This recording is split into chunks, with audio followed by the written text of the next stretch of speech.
Now they often call me Speedo, but my real name is Mister. Now they often call me Speedo, but my real name is Mister. No, for me to random fellas and taking other folks' girl. When I they often call me Speedo, cause I don't believe in wasting time. When I they often call me Speedo, cause I don't believe in wasting time. Well, I'm known for pretty women, and that caused them to change their mind. Well, now some may call me Joe, some may call me Mo. Just man Speedo, he don't never take it slow. Well, now they often call me Speedo, but my real name is Now they often call me Speedo, but my real name is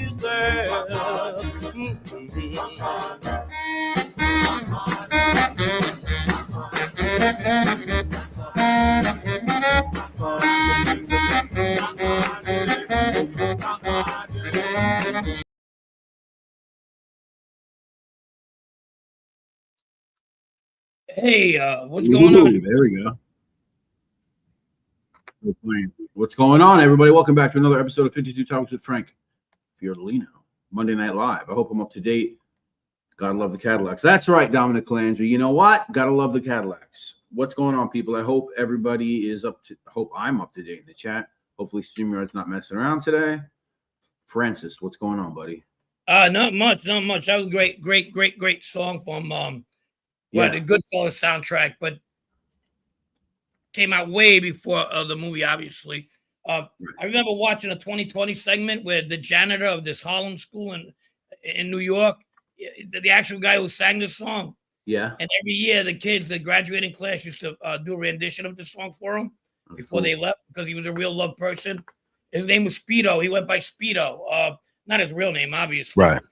And that was years ago. And then I remember in the movie, it just made that movie more complete. The soundtrack, the Goodfellas soundtrack, was just fucking amazing. One of the best out there. And we'll be talking about soundtracks today. Great soundtrack, yeah. Bronx Tale, another one. Love the new background. Yeah, this is just my more of my living room area. I used to do a lot of live streams here back in the day. Mostly all of them. Let's see. Let's say hi to some people. Sure. Francisco the Bull Horner, what's going on, buddy? Scott, what's going on? Beckytown, Leveragina Patrizia, David, Rosemary, Bass Cacao, what's going on? Long time no see. Hope you're doing well. The great, the powerful, the amazing, Roro G. Ira from Staten Island, what's going on? How are you? Brian Bosek.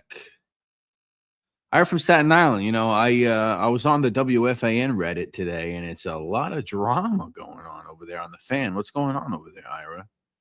A lot of people don't like a lot of people don't like the programming on WFAN nowadays. Tundis, what's going on, buddy? Lisa Pizzatola. All right, Chris, what's up? Chris Sultan, Jersey Girl, thank you for being a member. Dominic Calandra, Alphonse John Joseph. All right. Anyway, I think we're all caught up. Hopefully, Matt. Yeah, of course. Got to say hello to Matt. Sleeping Beauty himself. Matt in the house. And people I don't see out there, but are listening. Southie, what's up, my man? Southie out in New Hampshire. I talked to him a little while ago. Shout out, baby. Yeah. We'll get one question real quick. Usually we save the questions, but let's get one question real quick, because I don't recall really seeing this guy here. If I did, I apologize. But Travis Drury 5556 has a question. Did you ever hear guys talk about Joe Bonanno's book, Frank? All the time. All the time? Really? All the time. How it was detrimental to the indictments in the commission case. It was used right as evidence. So yeah, you heard that a lot. That's where you get the, Joe Bonanno synonymous with being a rat. All because of that book. So, what was the guy's name who wrote it? Gay Talesi? Gay. He ruined this whole fucking thing. Yeah, his whole life he fucking ruined. Yeah.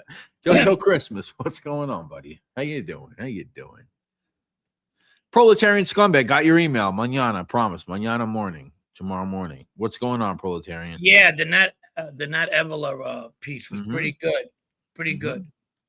A rat and a liar he was. Washington Bandit, yeah. Yeah, a paisan of mine. We come from the same town, unfortunately. We're probably the only two rats from Golf that we know of. But he was a boss. I wasn't. Frank, did you know Andrea Giovino from Get Gotti series? Was she connected? Your thoughts? I think she was connected to Frank Lino's wiener. Frank Lino's wiener at one point.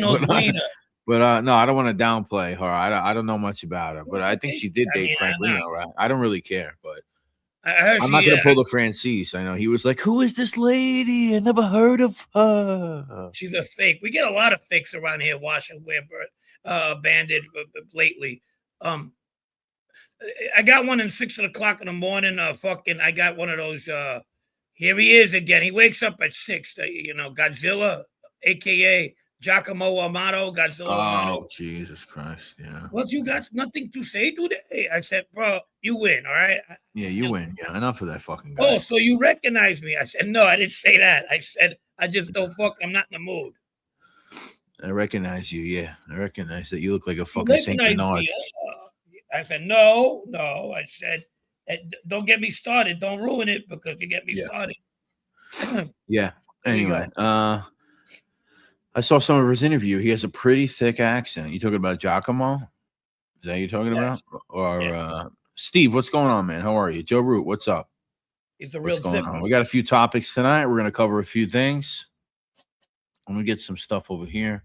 Got some articles I'm going to be bringing up in a little bit. We're going to be talking about a little case that I covered on my channel, actually, on MIC Crime Spot a couple of years ago, Frank, but something in connection to it came up. I thought it was interesting. So we'll talk about that later. But anything you want to cover? Anything on your mind at the moment? No. Well, yeah. I mean, I want to bring up cops, correction officers, and the mob.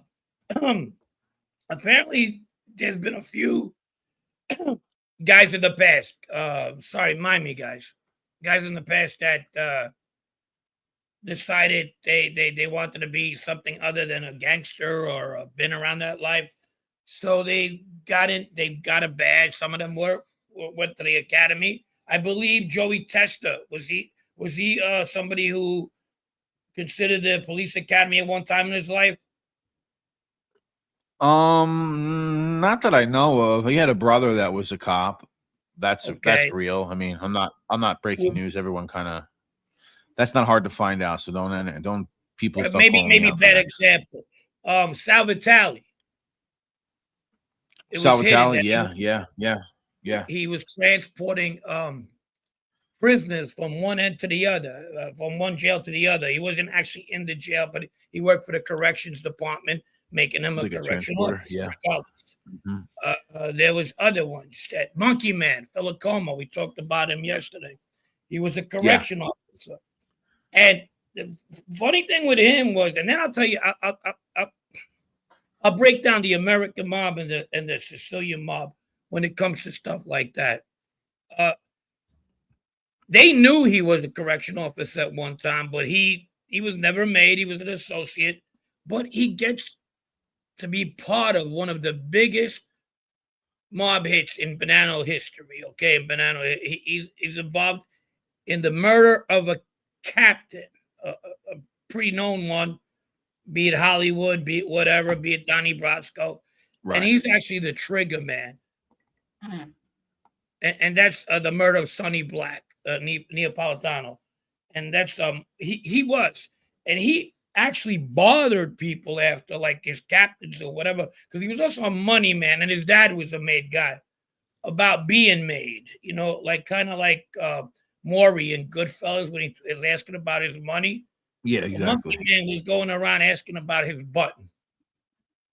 And I'm surprised they didn't kill him, And I had the honor, I guess, if you call it that, of meeting him. Strange fucking dude. Real strange.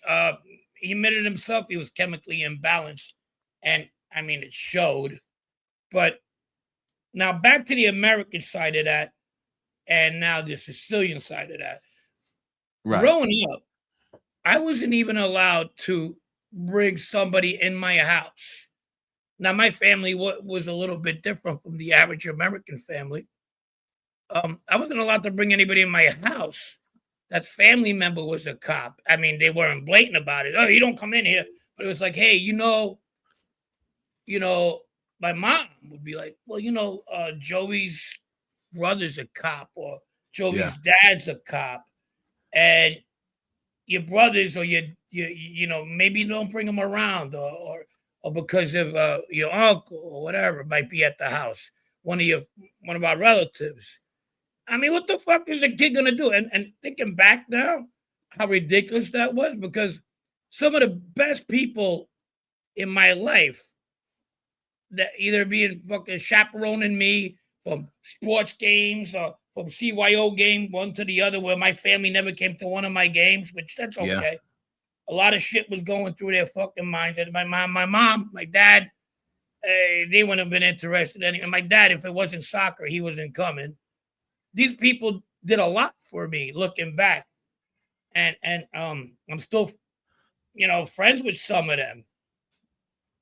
Where these other people just fucking like gave up on me. So I don't know what that means. But the American side, it wasn't rare to have somebody who was a cop in the family.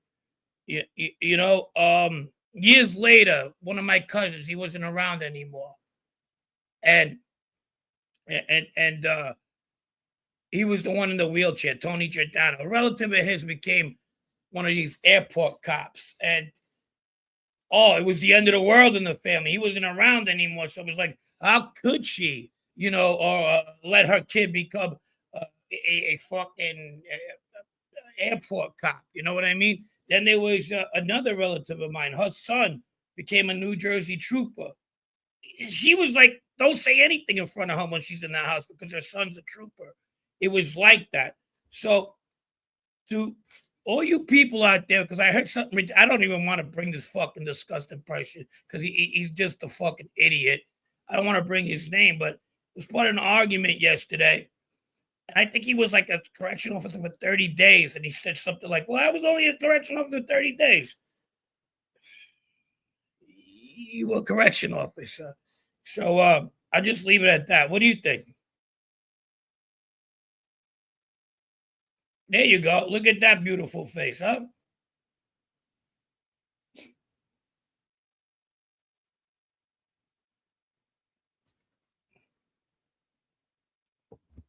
Now, Vitaly wanted to be a policeman. Obviously, he ended up transporting prisoners. The lettering under his name says policeman, if you can't see it because of our scroll on the bottom there.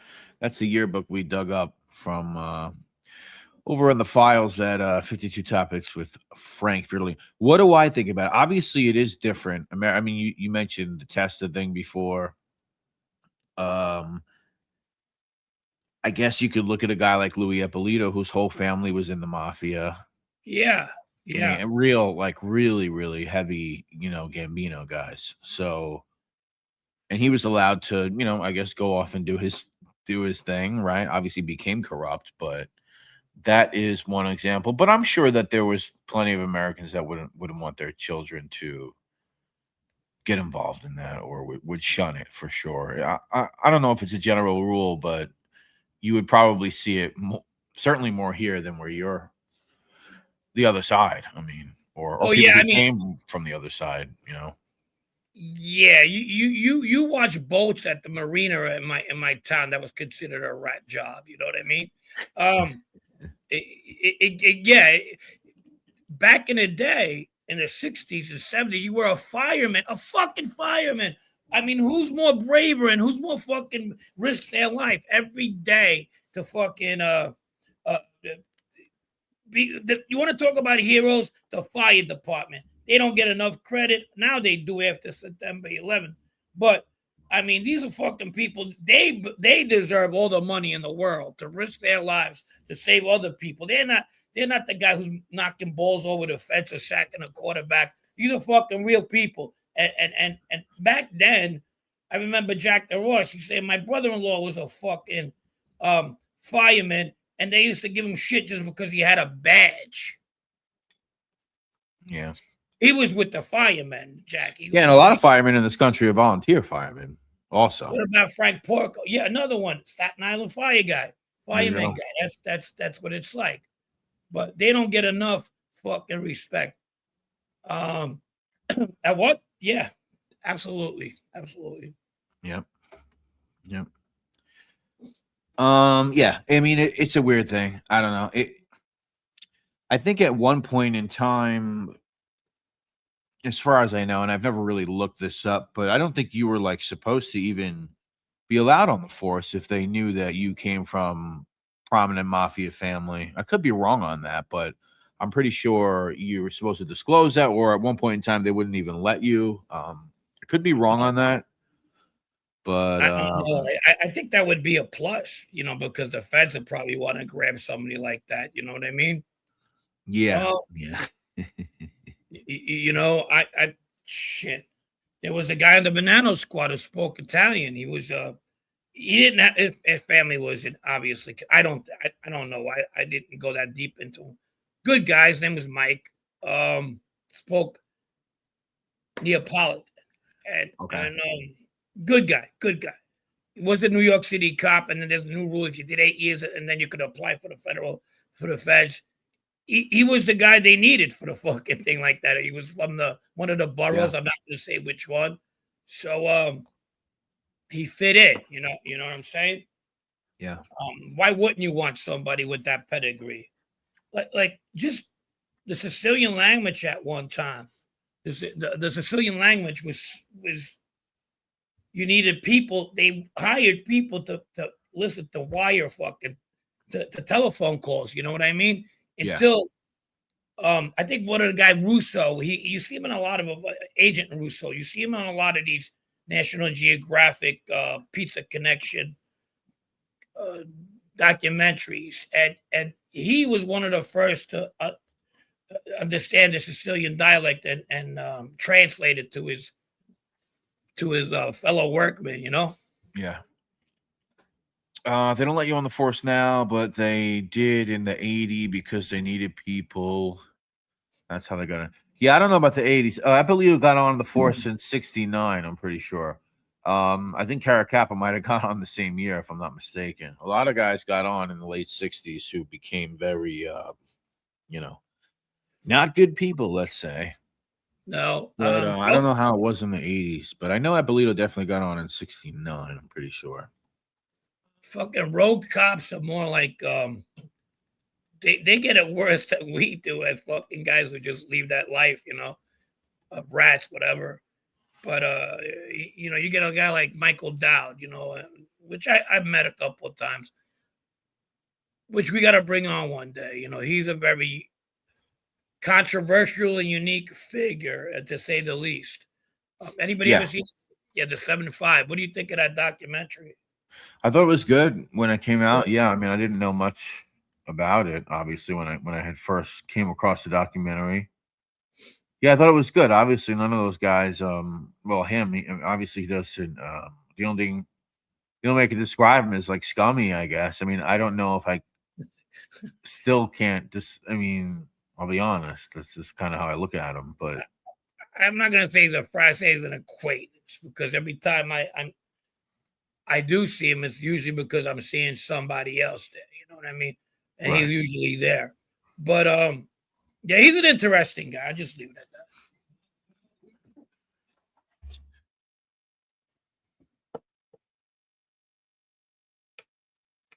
You got something? Joey's nephew was a detective working with the feds. He was asked about it, and he said he loved his uncle.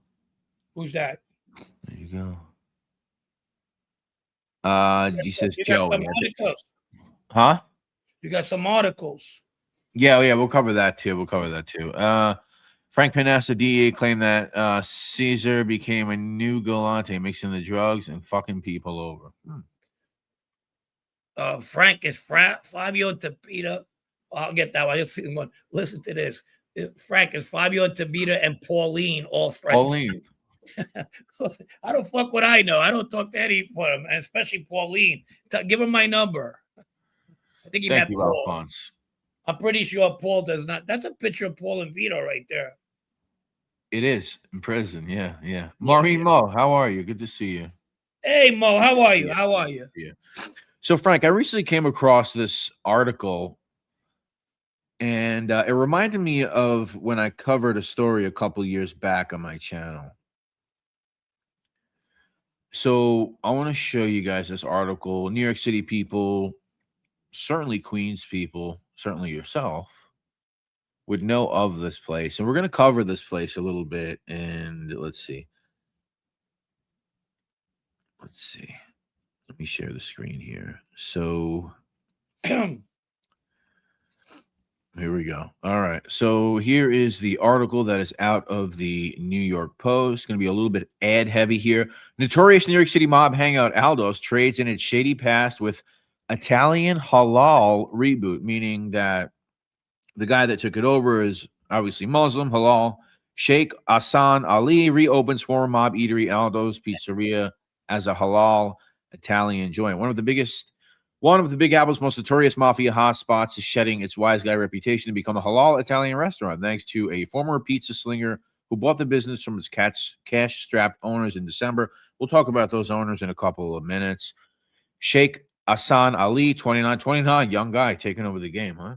The new proprietor of Aldo's Pizza and Restaurant in Ozone Park celebrated its restaurant's grand opening. Though without the pork and alcohol that fueled some of the reputed backdoor gambling rings and 14-hour mafioso lunches there over the past 6 decades. Well, that's not the original location, I don't believe. We'll go over that. So many of you know this was a popular hangout of Ronnie One Arm. If I'm not mistaken, Frank, you might remember this. He was on the books as a worker there in some magnitude, I believe. Well, that was their hangout. Where the fuck is like Howie when we need him? Employment purposes, you know.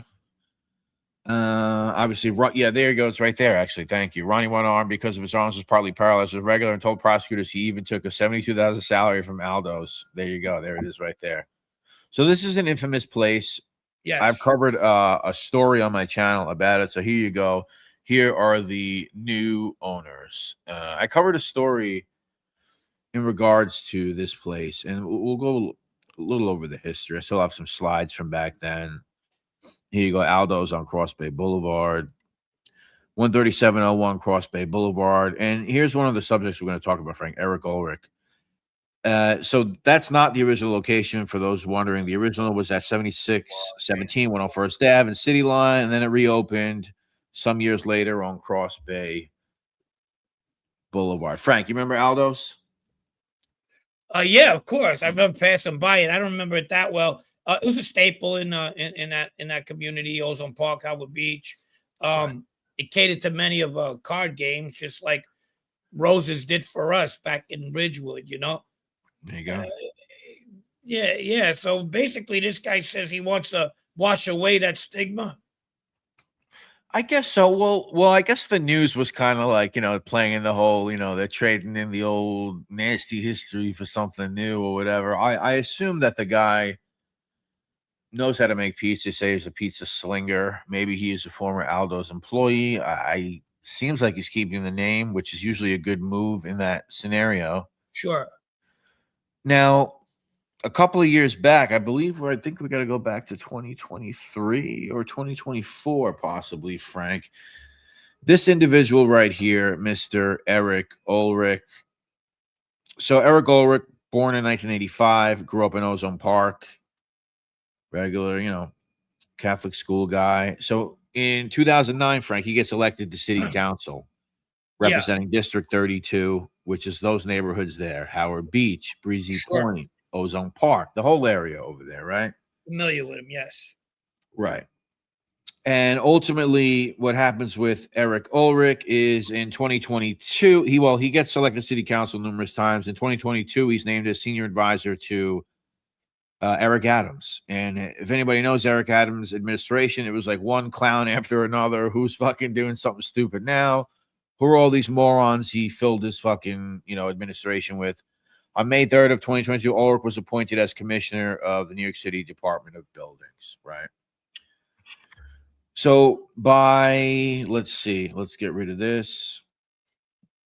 So Frank, what would happen ultimately later on as he is serving for Eric Adams is that Mr. Ulrich would be a part of an indictment. Well, so basically what they were charging him with over the past 2 years, New York City District Attorney investigating the conduct of Eric Ulrich. This investigation uncovered that Ulrich, a former New York City councilman for District 32, a former senior advisor to Eric Adams, used his authority and influence in these positions to benefit Joseph Livreri and Anthony Livreri. For those of you guys don't know, those are the owners of Aldo's, former owners of Aldo's Pizza. Michael Mazzio, who I believe Livreri's, yeah. Yeah. Of course, I know them. I know them. The Livreri's, yeah. Yeah, I actually grew up with Anthony. They're the Licadas. We covered them. That's their nephews. That's the sisters. Okay, there you go. Yeah.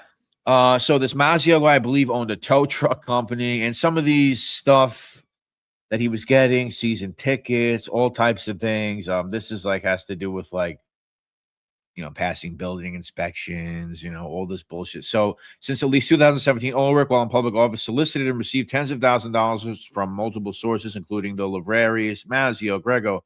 Also, Frank, he used that money, among other things, to fund his gambling at public casino as well as private illegal gambling club located at 8902 101st Avenue in Ozone Park. So this guy had, from what was reported, Frank, somewhat of at times crippling gambling habit. Now, this is actually that spot. I had a picture of it. So here we go. This is a slide.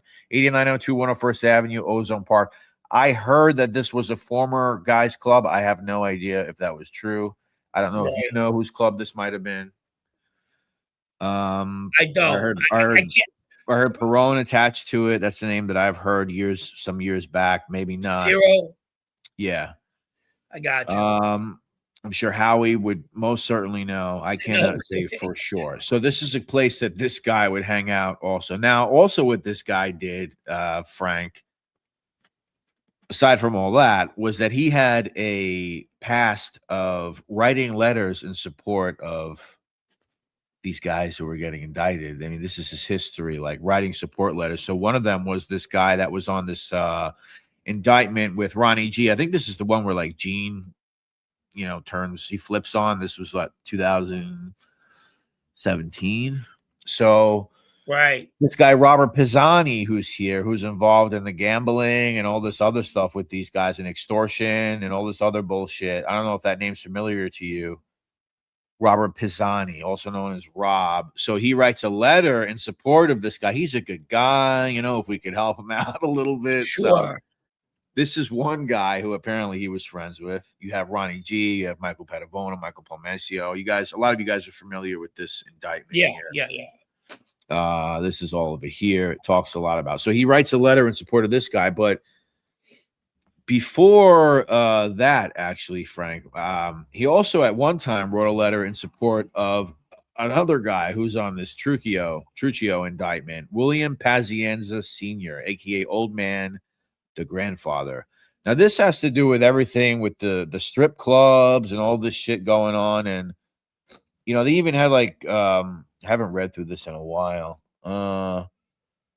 So you have this guy here, Old Man Willie Pazienza, and they're saying that pattern of racketeering, but some of it's a little weird. All right, extortion, conspiracy, strip clubs. You have them over there.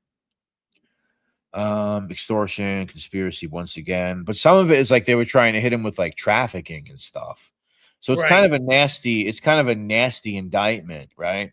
And this guy is so transporting, harboring, inducing the entry of illegal aliens. So there's William Pazienza indicted under that too. Transporting, harboring, inducing the entry of illegal aliens, a conspiracy to transport, harbor, and induce entry of illegal aliens. So imagine writing a letter for this fucking guy. Hey, he's a good guy. He might just be caught up a little bit with this. This is the kind of, so if you guys don't know, I just wanted to cover that because Aldo's was in the news. Is interesting character, this guy. He was a part of Eric Adams' administration. I remember covering the story on Crime Spot.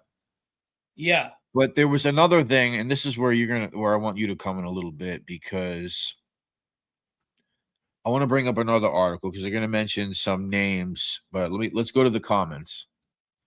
175 people. Thank you for hanging out. I had Kriskies in Brooklyn. Creashies. No one tried to muscle it. Oh, Kriskies in Brooklyn. What's up, Rich? Someone owned.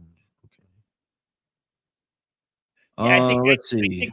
I know who owns Ulrich is nothing more than a puppet. Yeah, no, I don't think he's anybody. He was just being used by them. But he had a history of being associated with them, admitted to being an alcoholic, admitted to being a pretty bad gambler, probably had debts with these guys. Obviously, he was doing some favors for them, writing letters for them as well.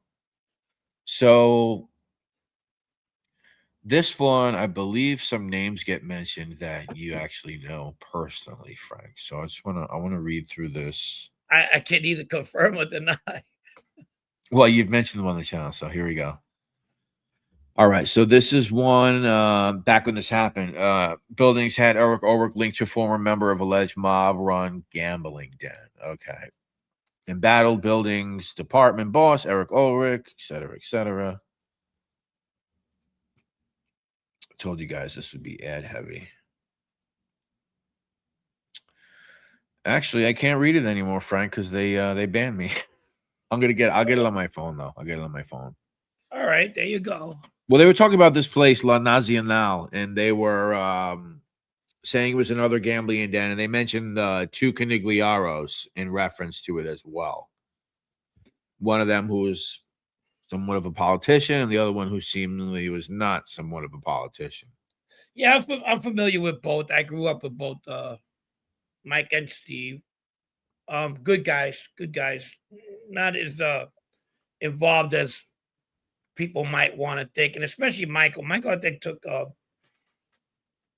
good turn when we were a lot younger, around 17, 18. So what I hear is I heard he's doing very, very good. And even Steve, he could take any turn he wants. He's still going to be Steve. I don't mean in a bad way, but he's not built. I mean, he's not going to get in trouble. And regardless who he is today. But Michael's a smart guy, and I'm glad he's doing good. You know, not everybody in my neighborhood turned out to be a douchebag. yeah, and they didn't say he was, by the way. No. They did mention. At least even, I guess, knows Mike as well. Mike's good people, yeah.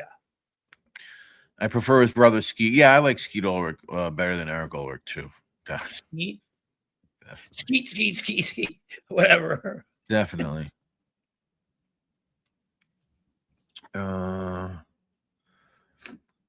What we got? He's recovering alcoholic. Yeah, that's right, Sal. That's right. Oh, he is. Hey, Sal Cardi, how's it going? Not Canigliaro. We're talking about Ulrich. I don't think neither one of them drank, to be honest. If they did, it was really, really casual. What's his name? JJ Lambone said, check my email. All right, let's see what's in the email. Let's see what's in the email from JJ Lambone. Kriskies, I don't know. Kriskies, whatever. Kriskies. You guys want to go to Kriskies? Krispies chicken. You guys want to go to Kriskies? Not sure I see an email. Yeah, Jimmy Knapp, I thought, owned that place. Let me see if I got it. What's up, guys? What's up? Please hit the like buttons, and if you guys, whatever after that, what's the like buttons do anyway? Help me out here. I have no fucking clue. Yo, I'm not sure what this is, Lambone. I can't really. Lamboni. I don't know what this is. Need more like, guys. That's what Matt's saying, and that's what we're going with. I don't know what this is. Let me say hi to some people. Philly Bob, what's up? But I do have something that we are going to discuss. I don't know if it has to do with Gravano or not, but I want to show you guys something really fun when I get a chance. Something really fun for 52 topic. Oh, see. You don't want to talk about them, but there you go again. Something really good for 52 topic. I'm going to talk about my friend. No, you guys are gonna love this. It's you guys are gonna fucking enjoy this so much. Let's go. So somebody sent me this today. Somebody sent me this. I just have to bring it up to over here. Let's see. Share this profile. Let's see if I can email it to myself. Copy a link. You guys are gonna fucking love this, man. Who is it? You guys are gonna love this. I didn't even really tell Frank about this. All right. We don't tell each other everything. We don't tell each other everything. Okay. Alrighty. Somebody sent me this Instagram page today. Shout out to that person. They know who they are. Thank you very much. Frank, you had some more shout outs that you wanted to give out, I believe. I do. Mr. Joe Pastor out there. Ricky Dickinson, I haven't seen you in ever. So the first time for everything. And we got Michael Blaine. Who else, man? I hope I don't miss anybody. I mean, I remember being on the chat and people not saying hi, and I think it's personal. I just didn't, I don't see you sometimes. So I'm sorry. Everybody in the chat, hello. There you go. David. Hello. All right, hold on a second. Hello. Sorry, guys. Frank, tell a story. It's Which one you want to hear? I'll take a question, real quick one. Did you ever meet Frank Ganji? Washington Ware Burn? No, I did not. Cheech, you're going to change that background. I am. Listen, when the summer comes, that's going to be Sicily in the back. Tower King, what's up, Lisa? Hello, friends. Hello, friends. Hello. He's like Asian. Hello, friends. Hello, friends. My friend Colombia, Escobar. I tell you, all these things are so strict now. All these things, like you can't even go on Instagram and look at a post. They want you to sign in. And it's fucking crazy, dude. Wanzelette, were you ever at the Interclub in Middle Village? I don't remember the Interclub in Middle Village. I remember the Interclub. Giannini's was an Interclub. Village Cafe off of Elliott by Kelly's Bar, or the bagel store, where the bagel store around the corner used to be my uncle's place. Well, he was at the front. And that was a Milan place, Milan. Colombia Escobar. Amato, what a jerk off. I'm not saying I'm going to be nice to him, but I'm just going to leave him alone. Calling him a St. Bernard's hilarious. Yeah. There's other fish to fry here. We got enough fish to fry. Remember we were going to do that Fugazi Fridays and go after fucking these assholes? Yep. They don't stop, though. We keep it. They lie. They lie back to us. Yeah. They'll do whatever it takes to fucking protect their bullshit.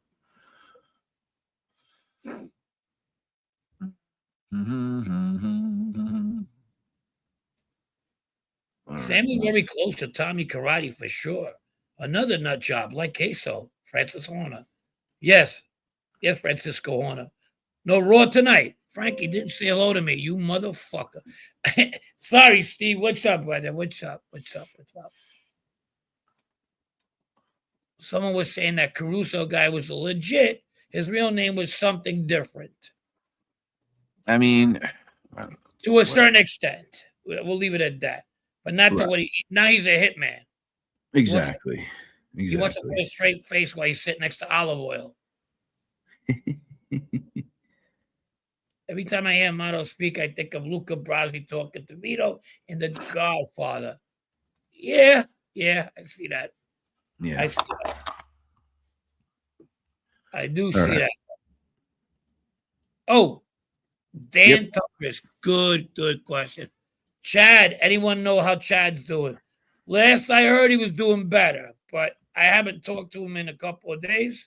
So shout out to Chad, friend of the show, part of the show, actually. So if you're listening, brother, we love you. And Scotty boy, what's up? St. Bernard for Warris.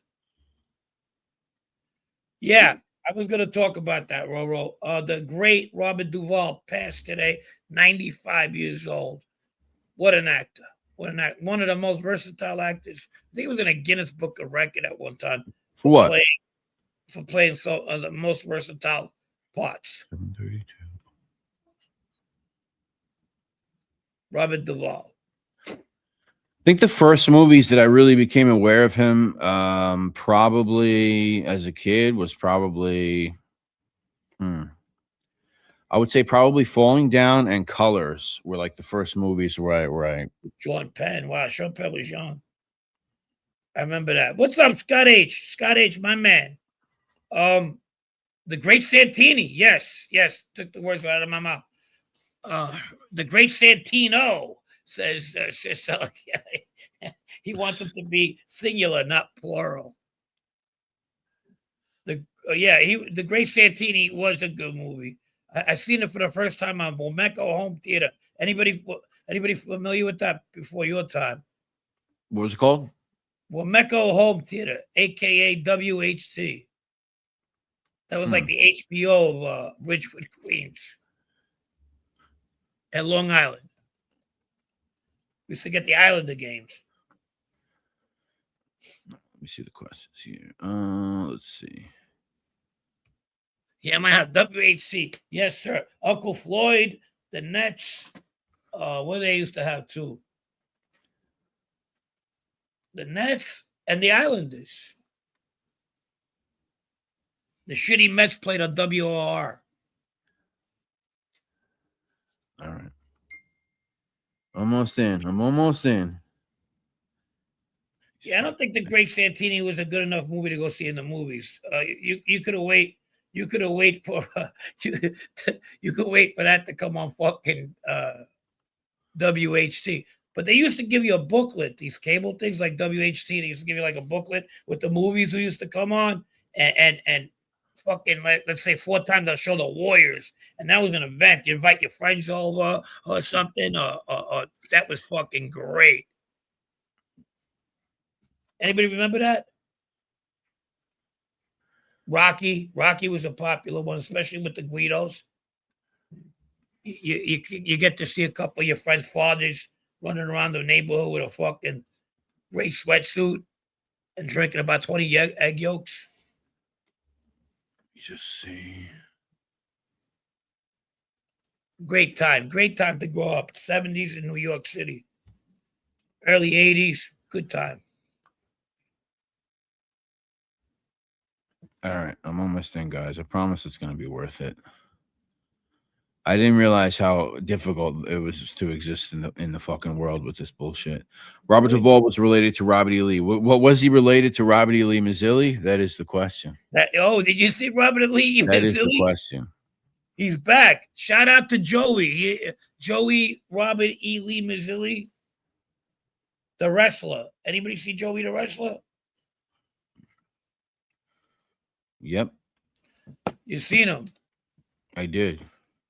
And he was with that other, that he's not a dingbat, but she is. That weirdo. He was on Sean Atwood's too. Was he? Yeah, I'm pretty sure. He's making his rounds. I am pretty sure. He's making his rounds. All right, I'm finally in. Jeez. Was Shelley Duvall related to Robert Duvall? I don't think so. No, I don't think so. Different Duvall. Yeah, you had to wait for the good movies to come on HBO. Yeah, back in the day for sure. She's from a different Duvall. All right, so guys, I was given this intel about a very interesting YouTube, a very interesting Instagram account. I just pulled the Bernstein. Sorry, I didn't mean to pull the Bernstein. But listen, very interesting Instagram account, Frank, that I was given about. And I think we're breaking news here, guy. I think we're breaking news here because this account is not that big. There's not that many people following it. There's no one that I know following it. It was just sent to me by somebody. And ladies and gentlemen, the name of this account is the official Sammy the Bull's Goomada. So what does that mean? What does that mean to you, Frank? Sammy the Bull's Goomada. What does that even mean? His girl on the side. His girl on the side. Yeah. Yeah. His girl on the side. All right. All right. I mean, if that's what you say, whatever. But Let's check it out. Guys. So this is Sammy the Bull's Goomada. Let's check it out. The official Sammy the Bull's Goomada. So everything here is very Sammy the Bull heavy. A lot of this stuff, a lot of Sammy the Bull. But we're gonna hear the story about how these two met. So let's get into it. Whoa. Hold on. I am the Goomada of Sammy the Bull Gravano. I was in the post office when I met him. He was online. We chatted. He made me laugh, and he found out where I lived, and then followed me home. Not that day, but he started walking the dog past my house. So anyway, we just became friends. I wanted to know if you would go out with me. You look like somebody I used to know. And I did not know who he was. He told me he was Jimmy Moran, and like I thought he was Irish, this little Irish guy. And it took me about 3 years to kind of figure out who he was. I think he was a little disappointed. I was not up to speed on organized crime. I am not in the mob. I am a half Italian, I'm half Irish, and didn't know very much about the Mafia until I read Sammy's book, and I thought it was really interesting. I was a little sad for him. I felt like he suffered. I think making some of those choices probably was very hard. Can't imagine having only certain options to go by. But in any case, we have a really nice relationship, and we are 30 years apart, which is huge. But I am an old soul and he's a young soul. So I tend to gravitate towards old movies. I love old jokes. George Burns is my favorite. Sammy reminds me of George Burns. He is, he can be very corny too. So those are not George Burns jokes. But, he did. She went on there. She said I was corny. That's fine, but I don't know her. I never met her. I think that maybe she is mistaking me for someone else. There is a lot of guys who have a tan who look like me in Arizona. I don't know. He does have a sense of humor that's like under the radar. Just like sometimes you don't know he's saying something, then you think about it later and say, "Oh, that was very funny." And we like to go for walks. We walk in the park. We sit on benches. People watch. Do they know who we are? Probably not. I mean, this is really the first time sort of saying who I am. He was not keeping me a secret. I'm not a secret. But, I didn't know him as that person. So it wasn't like I needed to go and shout, "Hey, I'm the Goomada." And when I say Goomada, I say that very lovingly. He likes to talk about the mob, and he's got this whole podcast. But that's not our lifestyle. We're not running to clubs. We're a little bit older, a little too old for that. Not, hanging out in. If this was back in the day, I would take you down to Tally's. At the moment, I can't do that. That's great. That's great. This. We just have sort of a typical, companion relationship. We spend a lot of time together. We enjoy each other's company. I like to hear his stories about the past. He doesn't talk to me about the mob. When I hear a story, it's usually historical. It could be growing up, in the 50s, or seeing different, going through different things in the news. He likes history. And then music. We share love of music. I love old band music. So does he. We love watching films. Casablanca obviously is that sort of stereotypical winter, summer relationship kind of a movie because of Lauren Bacall and Humphrey Bogart. We're very not close in age, but just silly things. We just enjoy moments, and So I don't really have a connection to that other world, but I'm not a secret, and I'm coming out because Sammy has been telling people, and I not like I went out and shouted to my friends who this person was, but they know him, but they don't know that other world, and that's his decision how he wants to express that. But I support him and I'm very proud of him. I'm very happy to be in his company. I feel like each moment is a gift from God, and yeah, that's it. So I have been getting questions in my inbox, and I do try to answer them. I guess it's a little fun, but I'm sure you're much more interesting than I am. So I'll probably have to ask you some questions. You can post them, and I'll listen to your answers. But I like conversation with anyone, but I really enjoy them with Sammy. So proud to say that I'm his Goomada, which to me in American is best friend, wife. No, it's not. It's a we worked whore. together many years.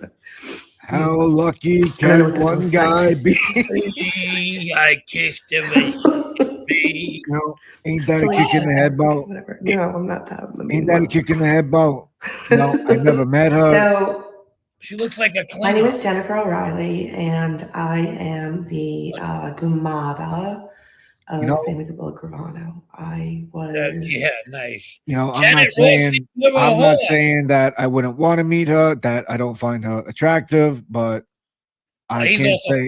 He's also 1 foot in the. Can you believe that? That's a good one, man. That was one of the funniest ones. Proletarian. I know you enjoyed that, buddy. I couldn't help it. She walks. He's in a fucking stroller.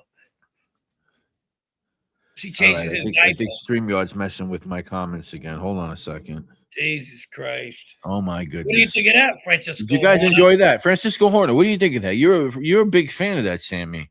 Yeah, I know you're hanging out over there. I know you like to hang over there. All right. StreamYard. I'm gonna find a new fucking streaming service. This is getting out of hand. Frank, you would change your tune. Armand says, does she realize Gumar's literally a side chick?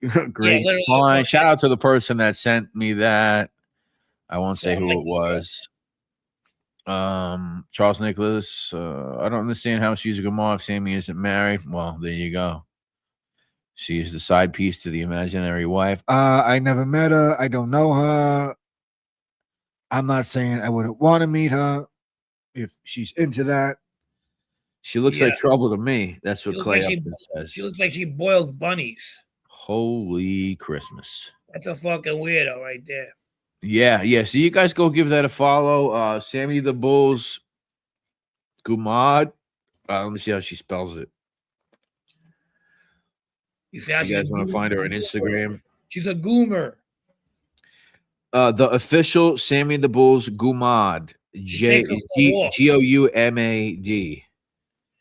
She takes him for walk. He lifts his leg right on the fucking hydrant and pees. She takes him for walks.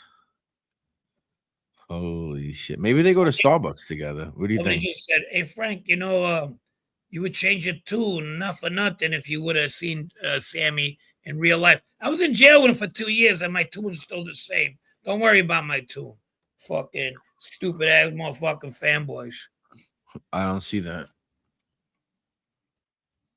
All I had was because of respect. He was an older guy, but I didn't.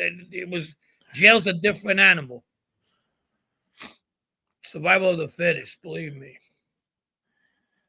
I explained to her that I started my career as a rapper. Yeah, I mean, it could be true, could be bullshit. She wears his button.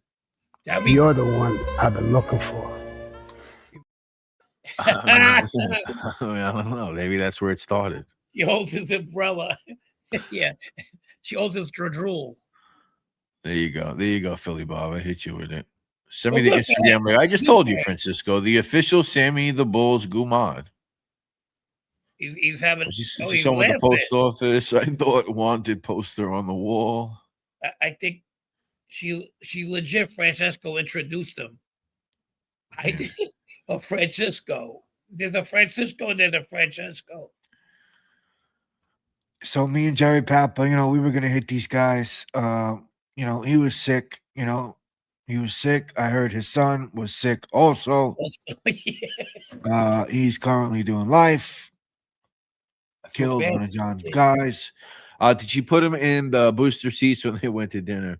What's up, Classic Guy 66? Yeah, How he you gets the doing? child How seat. you doing? Classic Yeah. guy, what's up? She gets the child seat. She gets him the child seat when he goes out. They go to Chuck E. Cheese. Oh my God, man. That was one of the funniest things I've seen in a while. God, I know JJ Lambone will probably have fun with that one, I guess. JJ Lambone, you might even have to interview that woman about I this know whole that thing. fucking nut. I know him really good. If that's really his girl, watch. He's gonna have something to say on next. What kind of Most degenerate? cringy thing of the year this far. Thank you, Armand. That's exactly Hey, why J-Tro, what's up, exactly man? why I decided to play it. Thank you. That was cringy. That was cringy. She ain't no different than them fucking.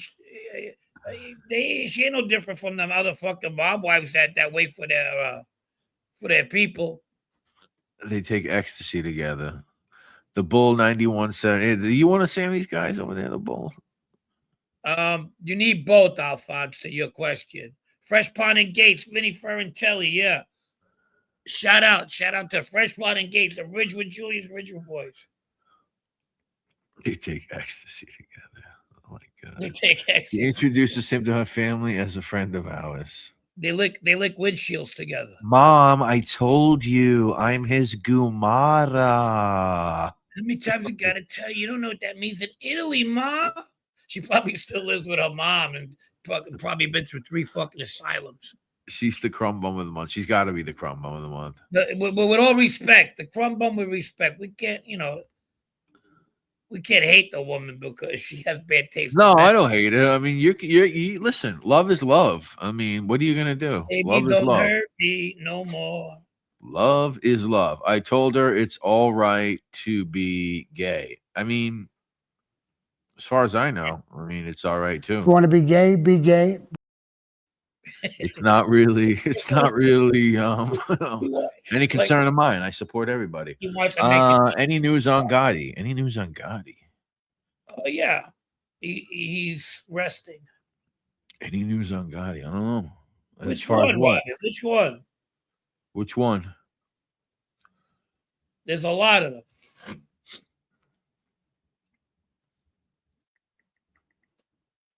All right. What a nice variety. What a beautiful variety show we got for you tonight. Somebody asked me about the best dressed mob families. Best dressed mob families? I can only go in the ones I knew. I can't go in general because I didn't know everybody. I just knew people around my area. And it seemed like the Sicilian faction, a.k.a. Zippity Doodah over there, they dressed really well. They did. Not all, but most of them did. So I got the Bonanno family up there. But all in all, then the Gambino family, like in the fashion. We need a fashionista for this one. Like the Gambino. I was thinking Genovese because they're all fucking 100 years old. They all have class. They all have a certain sense of, dress pants and like stuff like that. Well, yeah. I mean, the Gambinos in the nightclubs look different from the Gambinos right by the clubs. Like, you have them nut huggers at the Bergen Club. You have Junior with this fucking Sergio Tacchini up to his nipples. Yeah. That you see a lot of that shit. But all in all, when they used to go out, they used to dress pretty good. The Colombo family, they fucking forget about it. They don't give a fuck how they dress. They don't care who. Big bowling shirts. Bowling shirts, yeah. Big bowling shirts and fucking Old Spice cologne, not the ones that are around now, the white bottles, and fucking cigars. Let's see the comments. And Cuddy sock. Armand says, I think they're talking about the younger Gotti that was in a coma. I didn't even know about that. Who was in a coma? I had no idea. The one kid that was shoveling snow. Yeah, prayers out to him. He's a kid who did a lot of time. What's up, Fish? He did 8 years. The kid who did 8 years, I think it's Peter's son. The one that just got into a fight with that kid at the house over there? Yeah. I think that kid's name was John. In a coma? He was, I think, guys, don't quote me on this. He was shoveling snow and then he fell out, and the next, hey, what's up, fish? And the next thing, and the next roach killers and junket Mikey Boots. The one But that got anyway, arrested with all the pills and all that. Is that the one we're talking about? yeah. Okay. Yeah. So he's got to be like 30 years old. When I mean a lot of time, he did like 8, 10. That's 1/3 of his life already in jail, and then this shit. So look, I don't give a fuck who it is. My heart goes. Yeah, I didn't even hear about that. I had no idea. I hope he gets better. I hope he makes a full recovery, and that's that. And that's that. Yeah. There's no hate here. Philly boys are the best. Gino's Pizza baseball team jerseys. Professional fighter will mess up your head up taking all the shots. I don't think it's that one. No. That's John Jr.'s kid. What's that? Oh, that's the fighter. The fighter. No. Yeah, that's a fighter. That kid, he's a tremendous shit. Yes, that fucking kid. Frank, tell us about the time you hung out with Dean Martin in Steubenville. How lucky can one guy be? Hey. I didn't even know that. I don't want to say the story again, but I was coming from a Reds game, Cincinnati Reds, going through the whole state of Ohio, and I run into this fucking town, Steubenville, on my way to Pittsburgh. I was going to catch a plane. And I looked to the side. It says home of Dean Martin. I fucking say, get the fuck out of here. The fucking place was like an industrial area. I mean, you can smell the cow shit. It was the last. Yeah. It was the last place I thought he was fucking would be from. It was Peter's kid. Okay. Huh. Interesting. Parachute pants. That was funny. You spoke about a guy that would wear taquinis and what kind of boots? Fucking like those Italian boots, the fucking straight out of Italy up to like the ankle. They're the cockroach killers. Mikey Boots, taquinis and boots. Anybody in Ridgewood know who I'm talking about? Fucking come on, you know who I'm talking about. God rest his soul. He passed away. When I was a kid, when I was locked up, I read a book about Steubenville, and they had some serious mob guys there back in the day. Yeah, it's over there in the Youngstown, Cleveland. If you go up north, and then you got Pittsburgh, and they're going south, and Wheeling, West Virginia is not too far. I mean, it's all in the same realm, and a lot of Italians. Coal miners Goomba. Boss Armani. Hugo Boss. Chad, if you're out there, babe, we miss you, brother. Give us a holler. Let's see what's going on with you, man. Who's that? Chad. Chad's been sick. Oh, yeah. What's up with Chad? 200 people. Thanks for hanging out. Appreciate it. People. Thank you. Appreciate everybody. Hope you like the show so far. We brought some good history, a couple of recent cases, and then we got a nice little, as Armand would put it, the cringiest video of 2026. I just showed you. Hey, listen, and if you press the like button, and if you want to donate so I can put a new fucking background for Salacardi, feel free. Okay, and I think you might need one too. I need. Look, you can pick the background too. You know what we need? We need some merch for our members. Yeah, we do. Become a 52 topic. What would you guys like for merch? Hats. 52 topic member. Pow. Yeah, I thought about doing merch. I mean, obviously on Crime Spot, I thought about it 100 times. It's just hard to figure out, what people want. A bunch of people asked me about this hat. I just got one made. What'd you say? NYC Crime Spot hat. Oh! Wow, I want one of those. Yeah. Who do I talk to? We can make more. We'll get hats. The thing with the merch is like it's either you do that drop ship shit where you have the website and another company prints it on demand or few, but I don't know. I think we'd be better off doing small runs of limited products sourced. So my next thing, you ready for this? Yeah. Is the Ridgewood series. So I want to get because we're days away from putting out episode 3. Am I correct, Fred? This is true. Yes. And this is going to be a hard one. And it's a hard one because it goes deep. It's a kind of sentimental. And I'm getting a lot of feedback from back home from guys who were just outside the bubble. And they were like, wow, what's this? I'm going to go. It's the government's case. It's what I'm bringing you guys on episode 3. Obviously, we're going to talk about an up-and-coming murder. And I'm being serious right now. And it's the government, all with what government cooperators gave them. Between who was there, how it went down, and just like the other one. So, I was discussing it with somebody who thought they knew stuff, and they go, well, I didn't think that went down that way. I go, well, how the fuck you know? I go, because that's what they put out. I go, well, sorry to burst your bubble. It went down that way. So, and this is what you're going to get. Not to take away from Vito, but he didn't do everything by himself, okay? All right? He played out there a lot of stuff, but he didn't do it by himself. So stay tuned for episode 3.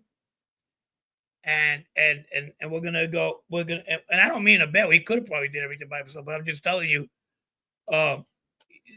he there was other ones that weren't angels. Okay, so we're gonna just go there. Okay, so we'll go with that, and don't miss that one.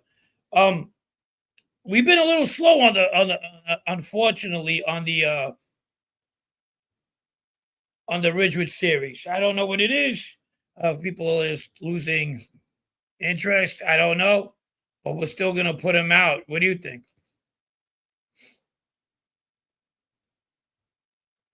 I said, of course, we're going to put them out. I mean, it varies from episode to episode. I don't know. Some people see something or see a title a certain way, and they decide more people are going to watch this one over that one, or maybe they want to listen to it again. I don't know. But thank you for your support. And yeah, this one's going to be a good one. I think we started a little bit slower on this season, but it's going to get very fast and very, very fast soon. Somebody said, yeah, smaller runs, high quality would be best. I agree, Michael Blaine. I agree. What when it comes to merch, Oh, small run, higher quality stuff that we could source, or I could source on my own in Queens or whatever. I'm kind of into that. Maybe if I can hit my brackets, I'll get the members a shirt myself. I get all me, okay? Yes. How much does a shirt go for anyway? $5 for a shirt? To make, yeah. Dude, it really depends. It really depends. It's just we don't want to Jeff Loman our people, so leave that to him. $32. It depends. The problem is, so you can do the Printify or the Shopify or whatever, and right, they're gonna charge what they charge, and it's up to you to upcharge it, whatever you want, to decide how much you want to make on it. And the thing I don't like about it, it's it'll always be there, your website, but you end up paying. It happened to me. I ended up paying $40-something a month for a website to stay active with merch that wasn't fucking selling any merch. Oh wow! And did you design the merch yourself? Yeah, I was selling coffee mugs. I mean, a few people bought them, but it wasn't enough for me to think. So my thing is smaller quantity, locally sourced products that we have complete control over, that we can release to the people. Yeah, I want a shirt out there.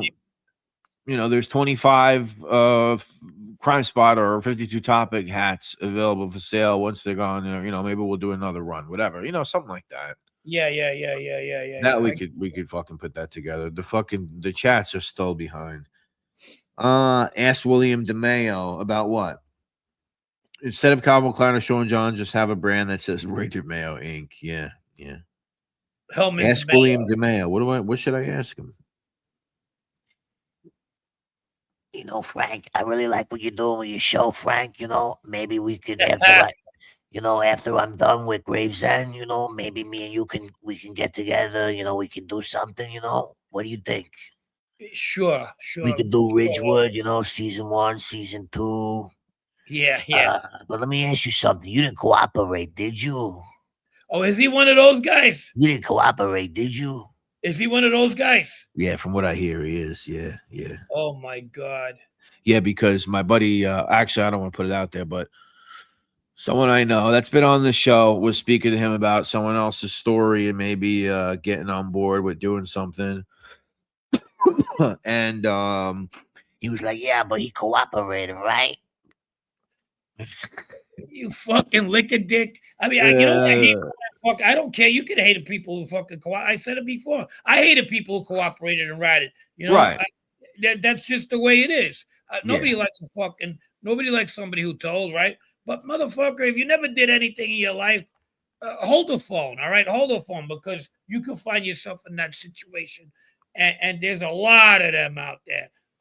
There was, I don't even want to mention, but there was 2 yesterday. Just the same. They're examples of what I'm talking about. Just fucking, it gets better and better. Crazy.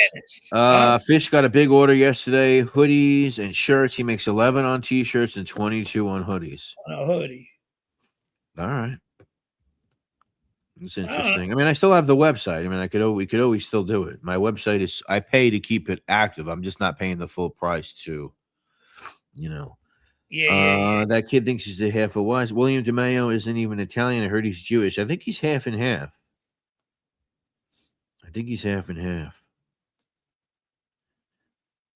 Charles Nicholas, prayers to my friend's child who at 23 had Hodgkin's cancer and problems with his heart. Please keep, yes, prayers to Charles' friend's child.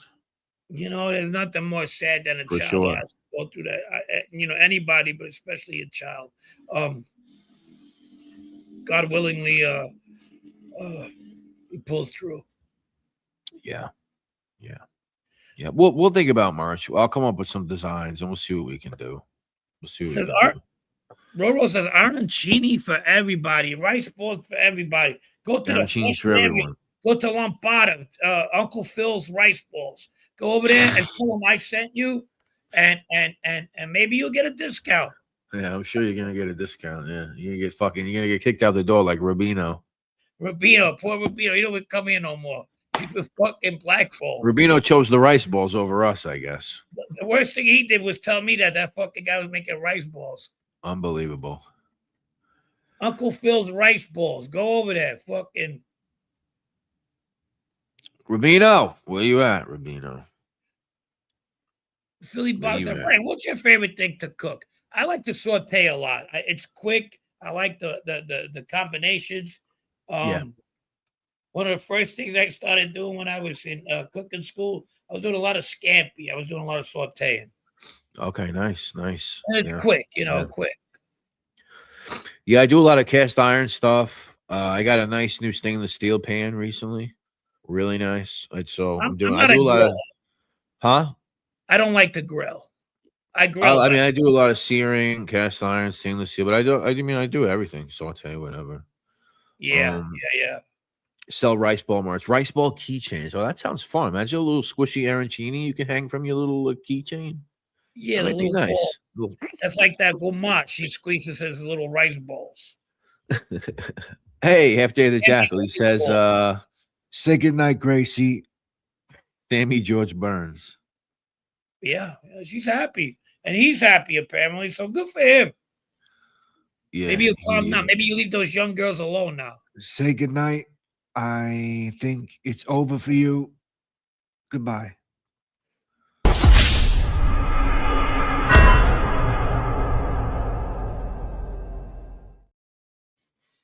Sayonara, bitch.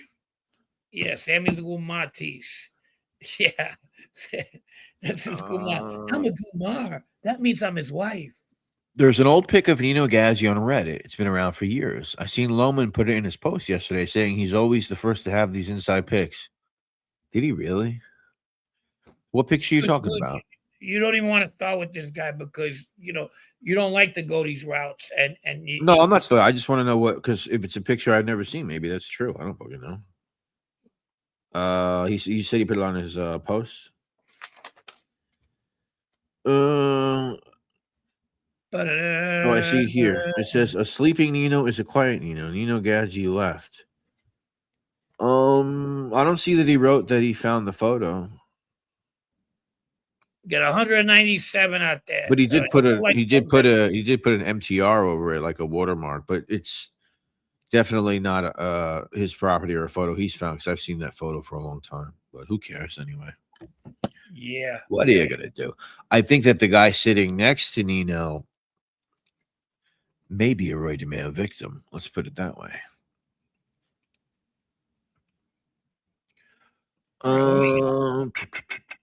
Talking about mob content and good show. You know what's a really good show that just came up? We're always talking about these Fugazis and these assholes that are coming up. Mikey Scars' kid. I like his show. Yes. Actually, Carlo that comes in here that did some of the art for the show actually works with him a little bit with that channel as well. Really? Yes. So hope, maybe, I don't know. I spoke to him about maybe doing something at some point. I won't talk about it now, but I did speak to him, and shout out to Mikey Scars Jr.'s channel. I think if you type in, he's real humble. I like his approach. He's Born on Record. Is that what it's called? Born on Record. Born on Record. Yeah. Born on Record. Yeah. No, it's good. It's a great idea, actually.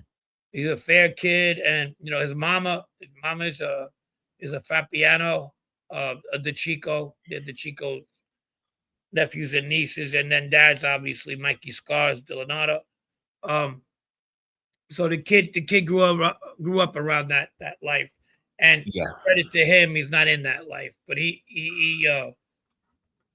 his theories and his angles on stuff is pretty unique, and kind of hits home with me too as well. So his approach is better than mine. Obviously, it's more fucking. I'm a little rough on the edges, if you want, a lot. So yeah, check out his show. It's pretty good. Talks about the time his dad flipped, and he was lucky to have family that was supportive of him and not put that on him. You don't get that. Yeah, because you had the other side flip the Fabiano too. Yeah, but the Chicos, they were still around. You know what I mean? No, I know. I'm saying you had it coming from both sides, basically, though. No.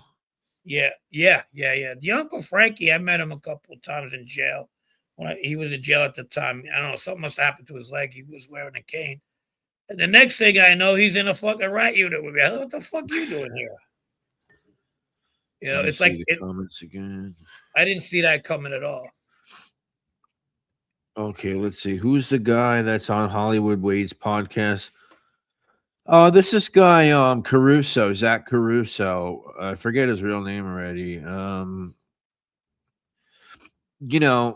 Matt shared the link. Thank you, Matt, for sharing the channel. He's a Fugazi in a sense that he had claimed that he murdered people. So who the fuck did you murder, dude? You said you're a government witness and you murdered people. So who the fuck did you murder? You could talk about it. Oh, but my stuff is all sealed. You know that. I can't talk. My stuff is all sealed. Yes, it's fucking sealed. Yeah. Right. No, you're wrong. When it's a murder, your stuff is out. Yeah, my stuff is all sealed. I really can't talk about it. It's all sealed. Yeah. I think I have like 5 murders because one time I drove somebody who got killed in a place. Like he drove the guy that went inside. So that counts. Shout out Doug Ross. Thank you, Doug, for the 5. Appreciate you, buddy. Appreciate people who murder people don't get their ass kicked in that life. If you know anything, they don't get fucking an inch of their lives. Believe that. They get killed. When people know that you're fucking able, they kill you. They don't leave you for fucking dead. Unless they don't know who you were, they threw a punch at you. But if a guy knows that you're able, they're going to kill you. They didn't kill you. They gave you a bitch beating. They gave you a bitch beating because they knew you weren't going to do anything. This is a guy that's like, these fucking morons that were around people or whatever. And it's like we spoke about it over the phone personally. It's like you got these guys out here who they just wish they had a couple of bodies. If I only had a couple of bodies before I ratted, there's plenty of guys running around like that, and he's one of those fucking guys. I've seen people say that he is one of those fucking guys, 110%. And then he's got the nerve. Listen, I don't think like Anthony Capo or any of these guys are good guys, but he has the nerve to sit on there. Anthony Capo, piece of garbage. He started to cooperate. These guys would fucking cut your head off, dude. Shut up. And you almost got your head cut off by John Jr. and those guys. You weren't scary enough. Stop fucking fabricating stuff. You weren't scary enough from them to kill you. Like the guy that what's the guy that John A. Light ends up killing? Oh wow, what's his name? He was a junkie, but he was able, so they killed him because they knew he would come back. What the fuck is his name? Gebber. Yeah, Gebber. Johnny Gebber. Johnny Gebber. Did I kill Johnny Gebber? Yeah, I killed Johnny Gebber. We had yes, to I did. He came back. Yes, I did. Pasta patate, $9.99. Thank you, buddy. Thank you guys. Zach Caruso, it's okay to just be like a regular mob associate. There's, it's fine. You could just been in the that's fine, dude. He was. I got murders. With me, my stuff is sealed. His lips are sealed. He's a go-go. Tony Pizza took out a lot of one-eyed weasels on Mulberry Street. True story. Very true story. Another fucking fugazi. You see him? He's a Momo. Yeah, he's a Momo for sure. He's a real Momo sexual for sure. He took 2 shots in the head. He still wants to talk shit like a bitch. He took 2 shots in the head like a bitch. 2 fucking easy shots. You got hit with chopsticks, you motherfucker. There wasn't even a fucking ambulance there because the right people hit you with a bat. Nice ambulance. You still be shitting in a fucking bag. You fucking retard. Did I baseball bat Vito Genovese? Yes, I did. Imagine your biggest flex is murders. You did. Yeah, imagine your biggest flex is murders that you're not going to even talk about them. Well, yeah, Danny Trio killed a guy at a jewelry store. Yeah, it's not his real name. Charles, I'm going to send you a great video later, Charles. You're going to love it. Remember Danny Trio? We went to do the jewelry heist, and my gun went off and accidentally killed a guy, and I got 15 years for that. His gun went off. So yes, it's a murder. There you go, buddy. You fucking scumbag. Gargiulo's restaurant in Coney Island. Facile fucking merda there, fucking cocksucker. Talking. You know what? I hate these motherfuckers because they always had something to say. And now they got shit in their fucking face. I just don't know, what's wrong with being yourself? Isn't that like the thing? Be yourself. Whatever. Gunnar Lindblom claims somebody broke a Louisville Slugger over his head. Wow, interesting. Gunnar win. He's sick though. I hope he gets well. Speaking of sick, I mean he's sick. He's really sick. Is he really sick? He's like terminally ill. Yeah. Well, again. If that's the case, yeah, my heart goes to him too. Good evening, gentlemen. Jason Diamond, what's going on, man? Jason Diamond, how are you? Yes, I did. Breaking the perfect Aldo voice, pre-2020 voice. Yeah. The Aldo voice is great. This is true. Yeah, so I wanted to get John back on actually because I want to go over this Sirocco guy. I want him to see if he remembers any of this. We'll do that. We will bring people from that area. So I spoke to Howie yesterday briefly. I was on his show, him and Comments. Yeah. So I'll put that up there. I like to have them both on here, and obviously if they'll come on and break that down. This guy down. The other guy we've been fucking with for Howie's good, Sal. He's good. If you listen, just once again, if you cooperated, if you became witness or whatever it may be, whatever you want to call it, you want to talk about that, right? So here's the funny thing about this guy, everybody, in case you don't notice, he uses his government name, which is weird, after already admitting that people tried to kill him. They came to the restaurant. They tried to kill me. So he uses his government name. That's like Frank running around when he came back to YouTube, coming on as whatever Troy government Denning. name they gave him when he got out of the program or whatever. That's I mean, the name imagine that I that. use to protect myself. Imagine that. Who The does name that? So yeah. Go ahead. So not only does he do that, but he also has done murders, but doesn't talk about them, which is the only appeal somebody like that has. That's your whole appeal. Oh, you murdered a few people? Wow. Let's hear about it. You must be. Oh, you know me. All my stuff is sealed. Oh. Dumb fuck. Dumb fuck. I wish I could take that shit back to my fucking all the times fucking I had to use a gun, you know. I try to downplay. I try to fucking ignore it too sometimes, but I gotta face it because if I'm so about talking about other people in cases, I gotta talk about mine too. But these guys, they love that type of shit. They do. You hit it right on the nose. Yeah. Oh, Nancy Guthrie, a little suspicious after. Yeah, I would say so. I don't know what to make of that thing, man. I mean, I hate to say what I think happened, but what's that? But I think either. So if the family's not involved in it, let's just put that to the side for a second. If somebody in the family, I just think it's a robbery or an invasion gone wrong. They might have accidentally killed this woman and took the body with them for whatever reason. I really, that's the only thing I could imagine. I'm thinking that, it's got to be one of them crayon eaters in the family. Everybody has one, People could argue I was the one, but, eating the crayons. But your mother took too much Tylenol? Is that what you're telling me? I spent a lot of time inside the kitchen sink. You know what I mean? And I spent a lot of time. Where is he? That lead sink? No, the kitchen sink, with all the fucking products. Yeah, I think they're covering up for somebody. Not the woman in general that's always doing the crying and talking, but somebody in the family. The chats are still behind. Hold on. Actually, no, I think I'm caught up. Carlo, what's going on, buddy? He says there was an infamous case in the 80s where an Exxon executive was kidnapped in New Jersey in his driveway. Is that right? Oh, that's Exxon. I'm thinking about the one in Italy. You know what I mean? Yeah.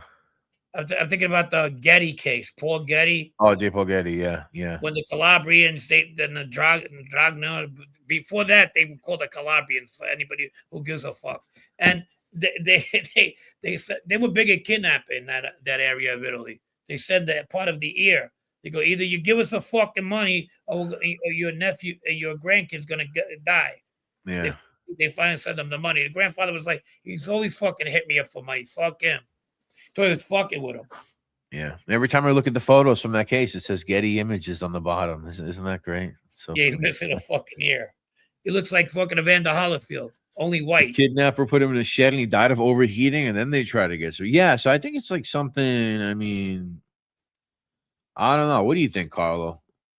This guy's in the field of figuring things out. Oh, Carlo Codugno. Is he related to Todo? Yeah, you gotta ask him.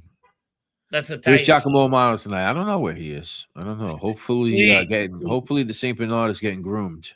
First alert I got this morning at 6 o'clock in the morning. Where are you from? He wants a fight. I said, okay, man, you win. Okay. Oh, so you admit that I said I never said that. Oh, the family was cleared a couple of hours ago. Media put that out everywhere. Okay. Wow. Brett, any mobsters in the big file drop? Obviously I'm in there. I'm looking. So most of the stuff that I seen in the Epstein stuff relation to mobsters so far are cases that are cited. For example, U.S. like versus Cali was actually in the Epstein files, and it was in relation to. I just typed in typed in Cali. It was in relation to, I guess, releasing Ghislaine's her deposition, and they used like U.S. versus Cali as one of the citations, whatever the case is, and that turned out to be something to do with Jerry Capisi trying to get Dominic Cicali's testimony or deposition or whatever it may be. I guess he was trying to get it at one point, and they were trying to stop him. So most of the stuff is just citing stuff. I saw something one of the weirder things I saw in there was something to do with the Gigante brother. I mentioned Father Louis Gigante and somebody else, and it seemed like some letter from like some manic person. I don't know what to make sense of it. It seemed a little weird. It seemed like something from a crazy person. Brett, is there courtroom facts about the guy who made fun of Castellano? He was dating his daughter, I believe. Is there evidence that he's dead? So there's two of the one. So who's the one that made fun of who's the one that called him Purdue? That Frank was Vito. Amato? No, I think Vito Borelli was the one. Vito Borelli, okay. Frank Amato was killed, was another one that was killed with other daughters, but that might have been over something else. They probably put hands If on it's the her. Vito Borelli one, Vitali testified to that. Is that right? Yeah, because he drove the body to like Roy DeMeo in a garage. Yes. Good night, Sal. Good night. Yeah. Yes, he did. Yes, he did. And I guess Messino must have spoken about it because he was apparently. He did talk about it. Yeah, so that's what they're talking about. If you're talking about Amato, I don't know. The Amato thing is a little. Good night, Salacardi. If you're talking about Amato, that would have came from Broadway. Freddie Denome, he would have spoken about that one. Right. As far actually, Broadway Freddie speaks about. He says something really interesting about the Amato one. I don't know if many people know this. Apparently, there was a guy that I think it was at the Gemini Lounge that was there that was supposed to do the Amato murder or participate in it, and he was supposed to get a button or something. The guy kind of wimped out. The guy pulled a Ricardo or something, from what Broadway Freddie said. If you listen to the series, gotcha. I said the guy pulled some sort of that kid Ricardo thing, started freaking out or something over the whole thing. Yeah. So I don't know if that guy got his button. I don't know who that guy was. I don't know. I can't really say. The U.S. versus Cali peace thing is very funny. Capisi was trying to get a document unsealed versus Cali tried to get his community service terminated, citing health problems. Oh, was that it, Carlo? Okay. Yeah. So that was cited in the Epstein files as a reason not to release, Ghislaine's bullshit. Charles Nicholas, do me a favor. I want you to go to I'm going to type the channel in the chat. I know you know who the person is, but I want you to go to this channel. Jackal says we need some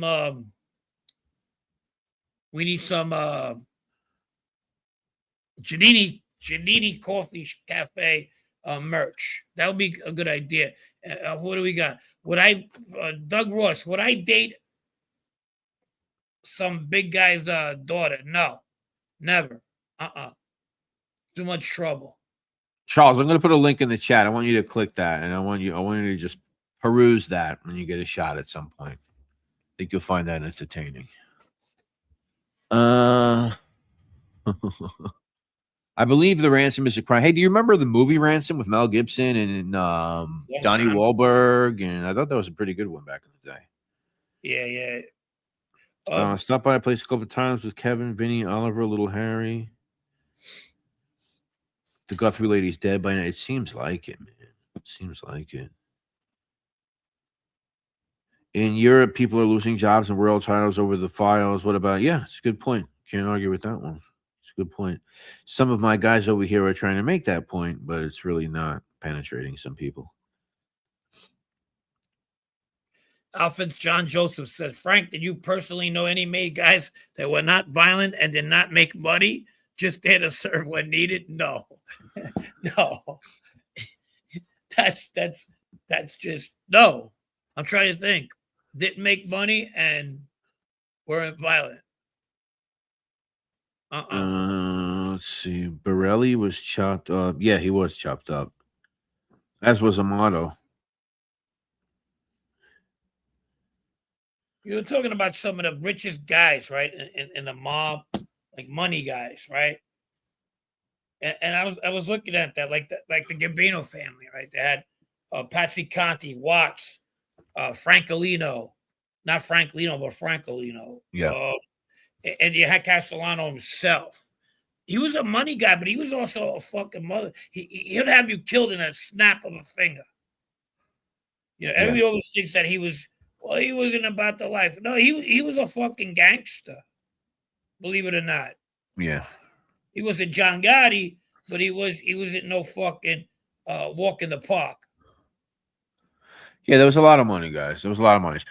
Let me ask you something though, because we were just kind of talking about two people murdered by Roy DeMeo. So I got to ask you something. When you look at Conti, is there a case to be made to that maybe sometimes you're involved in too many things? Or is it never enough? Can you be involved in too many rackets? Let's put it that way. Depends on the guy you're feeding. If the guy's like, hey man, take it slow, you're gonna get caught. And then we're gonna have nothing, you know? It depends on the guy. If the guy's smart and not greedy, he'll tell you to fucking take it slow. Yeah. Okay. Yeah, he'll tell you to take it slow. Be happy with what you got. If my guy on top is happy with what I'm giving him, take it easy. Okay. Thank you, Matthew. Appreciate you, Matthew Palmera. Thank you. Well, Carmine Lemondozzi. Yeah, he had big money. Sure. John Gambino, yeah. Oh yeah, the drug guys always have money. Like in the Bonannos, who do we have? We had Copa. My uncle Cheech had money. My uncle Cheech was a big money guy in the Bonanno family, and he could kill you too back in the day. So he was a little bit of a rarity. Sammy made money. I mean, He made money because he had good leads, but he was good money management. Awesome. Sammy was awesome with his money management skills. The reason he didn't do well in Arizona was because he didn't have them connections. You know, it's like, oh, he's coming over there. And then once he got there, he delegated and he was good at it. That's something he did well. Tony Aiello, another guy, Anthony's father, Anthony Ace, another big money guy, started with cigarettes back in that day. Anything he could get his fucking hands on. The guy was fucking a fucking machine, you know, a machine of making money. Frank Copa's another one. What was his big thing? I don't know. There wasn't drugs. He had a lot of stores, like bagel stores, delis. Okay. Then he got into the stock market big. That's why he made a lot of money. But that was Frank Copa. I'm thinking of other guys in other families. So these are the guys that I knew about. Wild Bill with the Columbos. He had a big Shylock book. That's what if he got whacked, that's why fucking homeboy started snooping around. You know, he wanted to get his book. That was one of the biggest mistakes he made. That was Jack the Russ. You know? Yeah. Still sitting in prison, that guy. Yeah. I mean, what the fuck? Yeah, these guys need to get out, man. What fucking harm are they gonna do? This is the only fucking country that it's costing more anyway for the government to keep them in there. By the way, will the Gambino Leo guest Louis Casman ever be back on? If he wants to come on, he can come on. He's been fucking. He can come on. He's been freaking. What do you call it? He's got this messenger. He messages me like 100 times. He does it to everybody on Messenger. I've been meaning to talk to him. Hopefully he comes back on. I like him. We like him. It's not like I don't know what people get mixed messages about. We were cool with him. Yeah. Yep. There he is right there. There he is. There he goes. Look. Yeah. He's the egg from Family Guy. Dom still can't pronounce Nadu's name. Yeah, Nadu's getting paid by the Genovese. Nadu's getting paid by the Genovese. What do you call him, Jeff the Doo-Doo? Here he is right there with Michael Mancuso, in case you guys didn't see that one. I was telling somebody we have that photo. There's Jeff and Michael Mancuso. That's in Port Washington, actually. Is it? Yeah. Yeah. Bring You know- Casman and Tom LeVecchia together. Yeah. The last Yeah. time that happened, it fucking blew up in my face.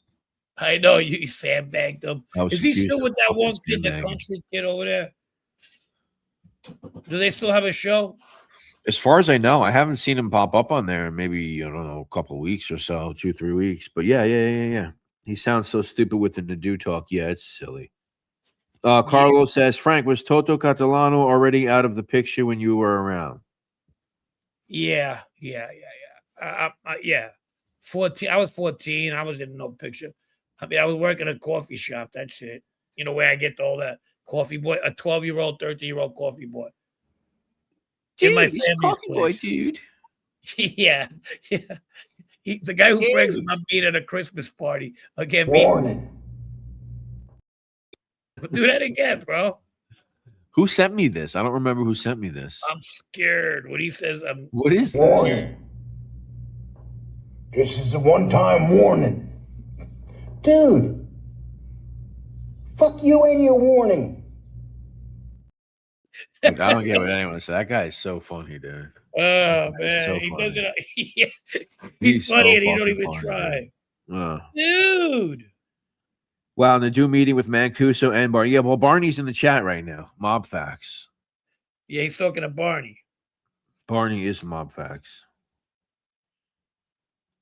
Yeah. All right, Andrew Paskin sends a nice, and I'm going to read it. It sent me a nice little, it makes me feel good. It sent me a nice message. He says, Frank, I heard you say on the live that Ridgewood audience has been slow. This is among the finest pieces of material released in the entire history genre. Also, it's evergreen. We greatly appreciate all the work you and Brett have put into the series. I appreciate that. I really do. Thank you so much. Because we do put a lot of work into it. And I don't know. Maybe it's because I don't race into the stuff that people want right away. But if you like that kind of stuff, episode 3 is not going to disappoint. Jason Diamond, what's Barney's screen name in the chat? Mob Facts. Corleone, that's where he's from. Mob Facts, that's Barney. Barney Corleone. Yep. That's him. Is that you? What do we got? Has anybody turned it into what's that? Anybody been watching the Olympics? I am not. Hey, let me get back to what you said before, as far as, you talk about the old guys, still in prison. Yeah. I came upon a guy that I've always pay attention to when he's up for parole. I'm very interested in this case. A guy by the name of Sal DeSarno. I won't get into the whole story. Spoke about him ad nauseum on my other channel. He killed police officer Cecil Sledge in Canarsie in the early 80s. He's been incarcerated for, I'm going to say, he's got almost like Son of Sam numbers. He's got to be incarcerated 81, 82 maybe since then. And he killed a police officer. Yeah. I feel like I know the answer, but maybe not. Maybe I don't. Maybe there's some nuance to this. Should there be an avenue for someone like that to get out of prison who has been in there for 42, 43 years, 44 years? Is this the guy with the tattoo? He had a very peculiar tattoo. Right. Exactly. Yeah. It's up for parole next month for like the gajillionth time. There's always outreach, and I always get alerted when he is up for parole. I don't know. Yeah, I don't know. I don't know. What, like, I understand, like, and the guy that was killed, full disclosure, I've spoken to a relative of his before. Obviously, I'm on the side of good, not on the side of evil. I don't know. It's like a double when you see people get out of jail for killing numerous people, I know obviously he killed a cop, but is there a nuance to be had there? I don't know. What do you guys in the chat think? It's a double-edged sword, and I'll tell you what, because I know cop killers that are out just because they cooperated. They did more than the average cooperator did. But at the same time, you got Fat Cat Nichols. Was it there? Send the message, orchestrated. You got Scott Cobb, scumbag I was in jail with. I hope you're listening, you piece of shit. Yeah. And another one, another one, just was a terrible person in jail and cooperated and got more time than and then you got a relative of mine that was involved in a killing of a cop that didn't know was on duty or a cop, but at the same time he was a cop. So, and they're out. These people are out. Who we talk? This guy did 42 years. I don't know. I don't know. That's a tough one. That should just be hands off. The law enforcement. If you ever have the misfortune in life to fall in that fucking category, it should be because some people would say that somebody that went away for prison in their 20s for killing somebody who is now in their late 60s, people can make an argument that maybe they should think about letting that go. But then again, he killed a cop, which adds that extra layer. But what's the moral? Because murder is murder. So where's the moral dilemma? The literal moral dilemma? Is it simply because he's a cop, because he's put in a position of authority and you're not supposed to do them? You could just make it pretty simple and say murder is murder. You're not supposed to take a life, but other people have been let out of prison for doing more than killing one person. So there's like a lot of nuance in there. You got Jerry the Jew. Obviously, he went. They never let him out. Yeah, I mean, it's criminal protocol. When you're a fucking criminal, cops are hands off. Any law enforcement hands off. You know that. So when you cross that fucking line and you knew what you were doing and you knew that whatever, I'm not defending my cousin Dino because he didn't know. But even in this case, he should have did his homework. You should pay the ultimate price. You should go to jail for that, because not only have you failed society by going after people who protect other people, but you also failed your fellow criminal by bending the rules. Yeah. You don't go after fucking authorities. You just don't do it. That's what killed the mob in Sicily. They started blowing up fucking cops and judges. And for a minute, it looked like they were winning the game until fucking all mayhem broke loose. You have martial law in Sicily for a minute. So it's you'll never win in that game. You'll never win in that game. So you as a criminal, you should know better. And as a person, as a human being, hands off, man. Just hands off. Don't. Yeah, I mean, it's definitely a good topic of debate. Because I don't know. I think, when I was a punk fucking kid, 23, I'm a little bit older, maybe 25, 26. I always had to fuck the cops and this and that. Right. And even up to today, I fucking don't like the NYPD because I see them do a lot of fucking shitty things. But I don't want to see nothing bad happen to them either. Yeah. I think what restored me into authority, and maybe not all of them are bad, were the feds, because they were actually good with me. They were fair. It was like, hey man, you fucked up. That's what you got. These people like, well, let's see what we can find on you. It was different. But back to what I'm saying. So I used to be that fucking guy. Ba ba boom, this and that. Fuck them. And one day, Vito was like, Vito Cabaldi, the late Vito Cabaldi goes, hold easy. He goes, who's gonna fucking protect your mother when she is going to the store?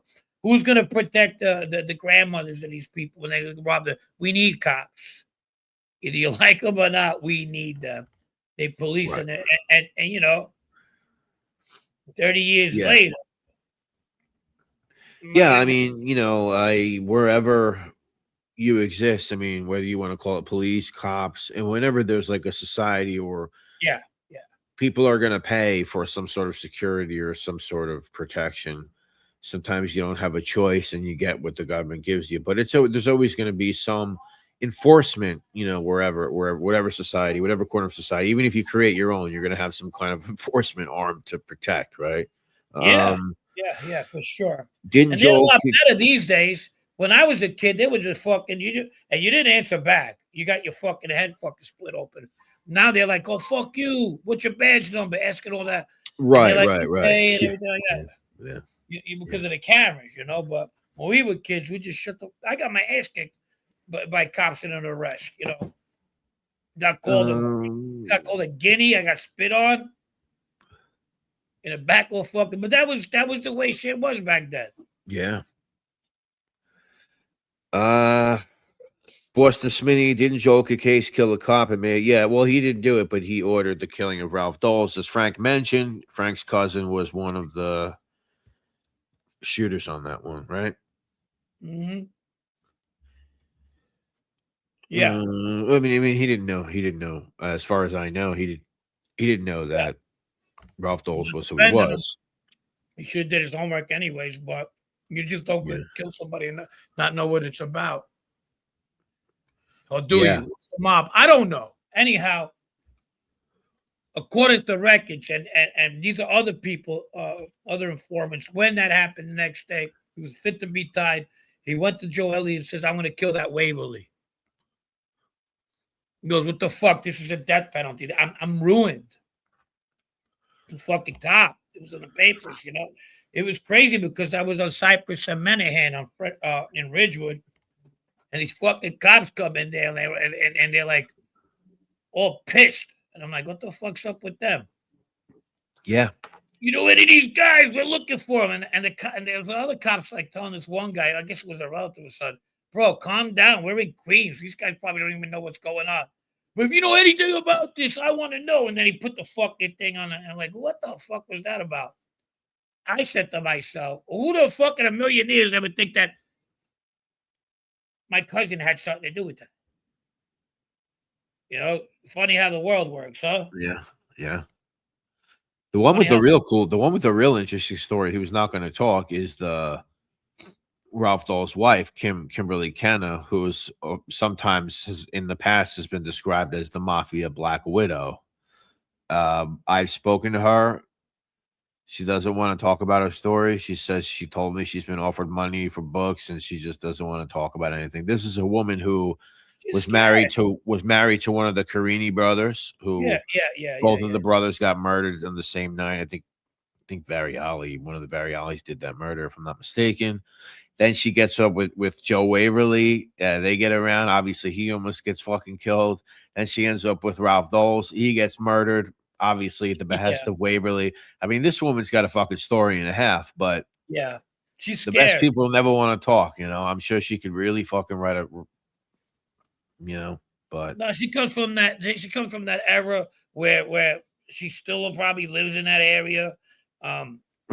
We see so many fucking, you know what I mean? She's somebody's Goomada. Yeah, she's a, you see that fucking, Jesus Christ. Can't make that shit up. Yeah.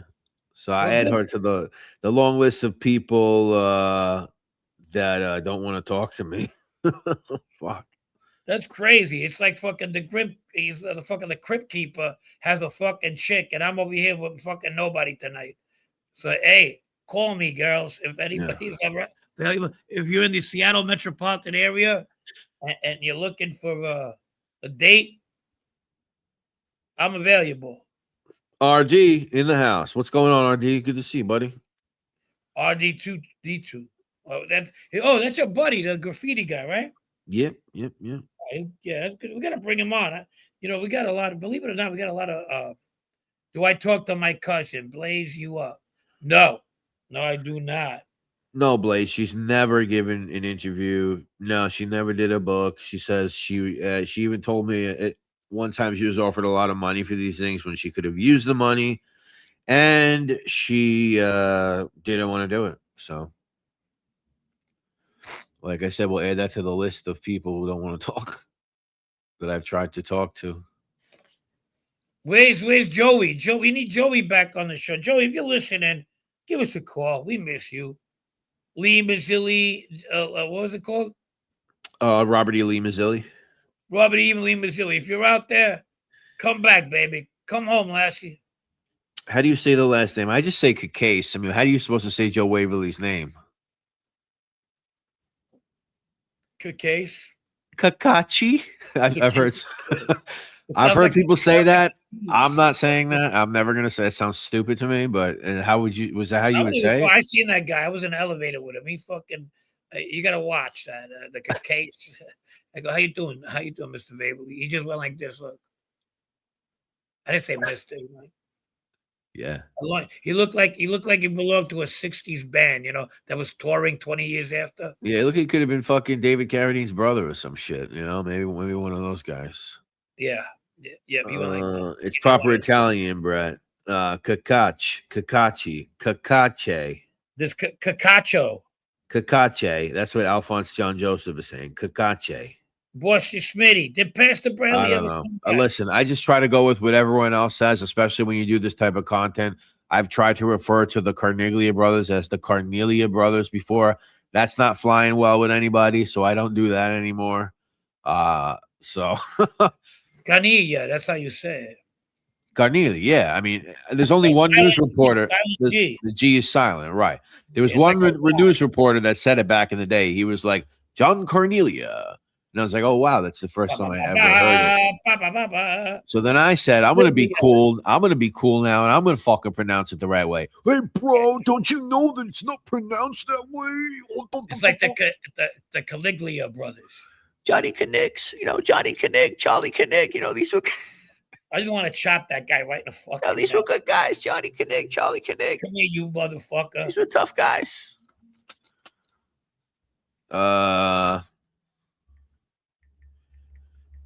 We got 193 people still here. Yes. Really tough guys. Yes. Let's see. Waverly should have been a biker. Yeah. He looks like a biker. You know who looked like a biker too? Joe Camerano's dad, Joe Sr. Anybody remember watching back in the day the Morton Downey Jr. show? Yeah, I watch clips. I love to watch those clips on YouTube. Classic guy. I was probably too young to really enjoy it. Morton Downey Jr., Frank? Sure. He was great. Remember that one with Ennis and Al Sharpton? Was that on Morton Downey Jr.? Was that where that happened? When he knocks him off. When he pushed him off? Yeah, I forgot it was on that one. Okay, cool. Yeah. Alphonse Joseph. Blaze. Yeah, Brad, I seen you put a post looking for people to do walk and talks with. Yeah, because I reach out to people. I've tried to get things, the other day I got hung up on by what murder? Yeah, tell me the story. That's great. Oh my god. He said, ain't interested. That was funny. No, what's that? No, I don't want to do that. And he fucking hung up. We gotta call him up again. Oh my god. I'm probably gonna hit him up again. I gotta hit him up again. You got his number? I do. How do you think I was on the phone with him? Well, let me call him.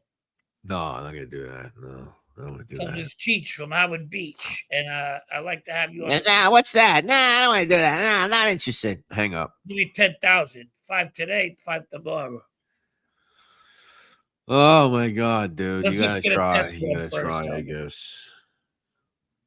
Richard Bay has the best show. Watch if you're locked Richard up. Bay, that was another one. Yeah. Did you ever see the one with Borat? Call him live. Yeah, I don't think I'm gonna do that. I'm not gonna do that. Frank, do you know any mate guys that habitually smoked weed? Joe Benanti. No, habitually. Yeah, of course. I had a buddy of mine. I hate habitually, but he smoked. He liked to smoke.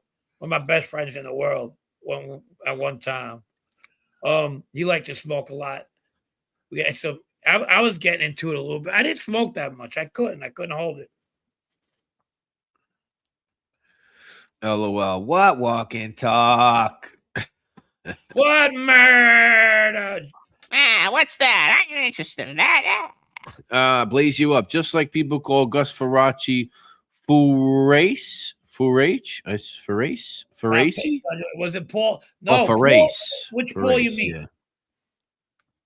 Okay. Yeah, I can't argue with that. Right. Faraci, Cacace, Fibonacci, Pavarotti. Carnegs is like that family from The Sopranos that just clipped guys. Yeah, they're good guys. Frank, did you know that dude Remy? Who's Remy? Yeah, of course. Who asked? Blaze you up. Remy's a sick bastard. He's the one who got stabbed by Anthony Capo. Anthony Capo stabbed him in the eye. Oh, okay. Near the eye anyway, didn't get him in. Tough fucking motherfucker in jail. I was in jail with. You want to talk about a tough guy in jail? Survival of the fitness. He punched fucking. He had told Monkey Man to fucking take care of his sneakers when he gets up there because he went in the hole for fighting. He was in the hole fucking 8 months out of the year. So he tells him, hey, take care of my stuff. When I come back, have it for me. A fork in the eye. There you go. So they ended up stealing his shit. So he sees Monkey Man in the elevator. Didn't even fucking think about it. Knocked him right the fuck out. Fucking Monkey Man. Even though he didn't do nothing, he was in trouble for fighting. The next time I seen him, he had an orange sweatsuit at the visiting. I'm like, where have you been? He goes, guy punches me and I'm in the hole. Jeez. Still crazy. Was it common for people who killed someone in the early 1950s to check themselves into the nut house? Because that's my grandfather's story. What happened? Was it common for people who killed someone in the early 50s to check themselves into the nut house? Because that's my grandfather's story. I don't know. The 50s, I mean, fucking pretty interesting. A lobotomy was fucking normal. It's the type of shit that might follow you around, you know. I know a boss that used to smoke crack rocks. Anthony Crackpipe Casso. Yeah, Crackpipe Casso. That's right. He really smoked crack? I don't know. That's what Pete LaFrosia told me. I have no idea. A lot of people said that, though. I don't know. That's what he told me. I mean, that could be one of those fucking rat stories. You know, when people rat, they come out with everything. Who's gay? Who's doing drugs? I got an aunt of mine who said I was on drugs. Fucking, she should keep her mouth shut if she knows what's good for her. Fucking with the kid she has. But it's okay. It's all right. Yeah, I don't know. I just got that from Frocia, so leave my name out of your mouth, especially fucking you live in glass houses. You know. Okay, let's see now. Let me see if there's any Howard Stern. What's Roro talking about? We're talking about people in the Lamb. Remember we were talking about that? Oh, people on the Lamb, yeah. Yeah, where people go like believe it or not everybody hides out far away. People Gus Faraci goes to Manhattan, you know. Yes. At Joe Chili's daughter's house. I might be between the legs. That's another one. She was the gumar. Frankie Joya tells a good story about being tasked with finding him to fucking murder him, and it kind of goes it doesn't go well. Really? They were casing him out or something, yeah. Yeah. That fucking one kid who got shot, his friend, he was a real loyal guy, you know. He was married to that Ramona for fucking. His dad was made with the Gambinos. Oh, Sclafani? Yeah. You imagine that. You're loyal. Yeah. That's a loyal friend right there. The whole fucking world is after you. And one guy takes one for you, too. Yeah. Well, the other guy was helping him hide, too. Petrocelli, the Lucchese guy, who they ended up murdering because of that, basically. I'm pretty sure that's why they killed him. That's the fucking line. Imagine that. And his son goes to jail for life for murdering his son. His son was one of those Tanglewood boys, I think. He was, yeah. Yeah, fucked up. Crazy stuff, man. Yeah, that's too fucking bad. See that? Even fucking when you're doing the right thing, you're gonna fucking pay the price. What is the right thing? Yeah. Oh well, he's on his own now. You know all that crap. Fuck that. Blaze you up. Yeah, that guy was a jerk off. Blaze you up. Charles Nicholas, I have the best lamb stories that I can't share. Yeah, that's a good one. I won't share it either. Joe Macedo was on the Lamb. I know that one. Guess where he was? Anybody? Bueller. Where was he? Well, he was on the Lamb during the Caesar event. Not had nothing to do with that, but he was on the Lamb while he ordered that. Name the state. Let's have a little. He was on the Lamb for like 81. No. No. Or did he? About 83. Oh, I thought he got indicted with them in 81. Am I wrong about that? 83. I think it was 83. He went on the Lamb. He gets caught. You know how he gets caught? How? He was shoplifting in the Poconos. Get the fuck out of here. Yeah, like a can of tuna or something. Fucking retard. Salemi, he landed in Salemi. Germantown. Right. Which I think is Yorkville, Manhattan. Yeah, I love Germantown. It was great. I was here for a minute. Yeah, Roro said he was at the unlimited buffet. Yeah, that's how I got caught. He didn't do that well. Some people go to Germantown to fit right in. Yeah. He liked Texas. Frank liked Texas. He was in the program. He was in Texas. Lubbocktown, Texas. That song with Willie and the Boys. Lukenbach. He sings that song. Waylon Jennings, Lukenbach, Texas. Oh, Lukenbach. That's how he sounded. Like, Lukenbach, Texas. What the fuck are you talking about? I don't need my name in the market light. Yeah. I love Waylon Jennings. I know that song for sure. Oh, you do, huh? Yeah. You know, Drea. What's her name? The one from not Drea. What's the girl from The Sopranos? Chris's wife. Drea De Matteo. Yeah, she was married to Waylon Jennings' son. Yeah, Shooter Jennings. Yeah, that's true. Yep. Is she still divorced? Maybe I don't know. They're divorced. Yeah. Shooter Jennings. That is She's true. She's with me now. She's with you now. You said. Yeah. She's over here now. Hey, Streeter. Thank you, Charles. I appreciate you that, buddy. I appreciate you saying that. Frank, did you ever have any run-ins with Joey Cupcakes or Gaetano? Did I have fucking run? No. I don't even know what that is. Joey Cupcakes. Yeah, not your side of town. If you're gonna get your ass kicked, you don't want it to be by a guy named Cupcake. Not your side of town. I think RD might. It's like losing a wrestling match to fucking Gorgeous George. Shooter Jennings from that stupid golf wing. No, that's Shooter McGavin, dude. That's Happy Gilmore. Shooter McGavin. I eat pieces of shit like you for breakfast. Oh my God. I eat pieces of shit like you for breakfast. I went on the lam a couple of times. So the longest I've been on the lam was a year. I did like 2 months, but I wasn't on the lam. I fucking owed a bookie a whole bunch of money. I took it easy. I said, fuck it, before I make the smoke so I could deal with them since I was on the lam. And not only that, I just wanted to go visit a friend of mine who was on the lam for murder. So I found out where he was. And I went to go find him. And he was driving me fucking nuts. And I was up there by fucking by Albany somewhere, about an hour up, a place called Coldskill. And there was one day there was this fucking car going to New York City. It was I just met this person maybe 2 weeks ago. You going to New York? I go, yeah, take me with you. This motherfucker's driving me crazy. It's stressing me the fuck out. We got to get to that at some point, right? Yeah. Fucking snow up to here.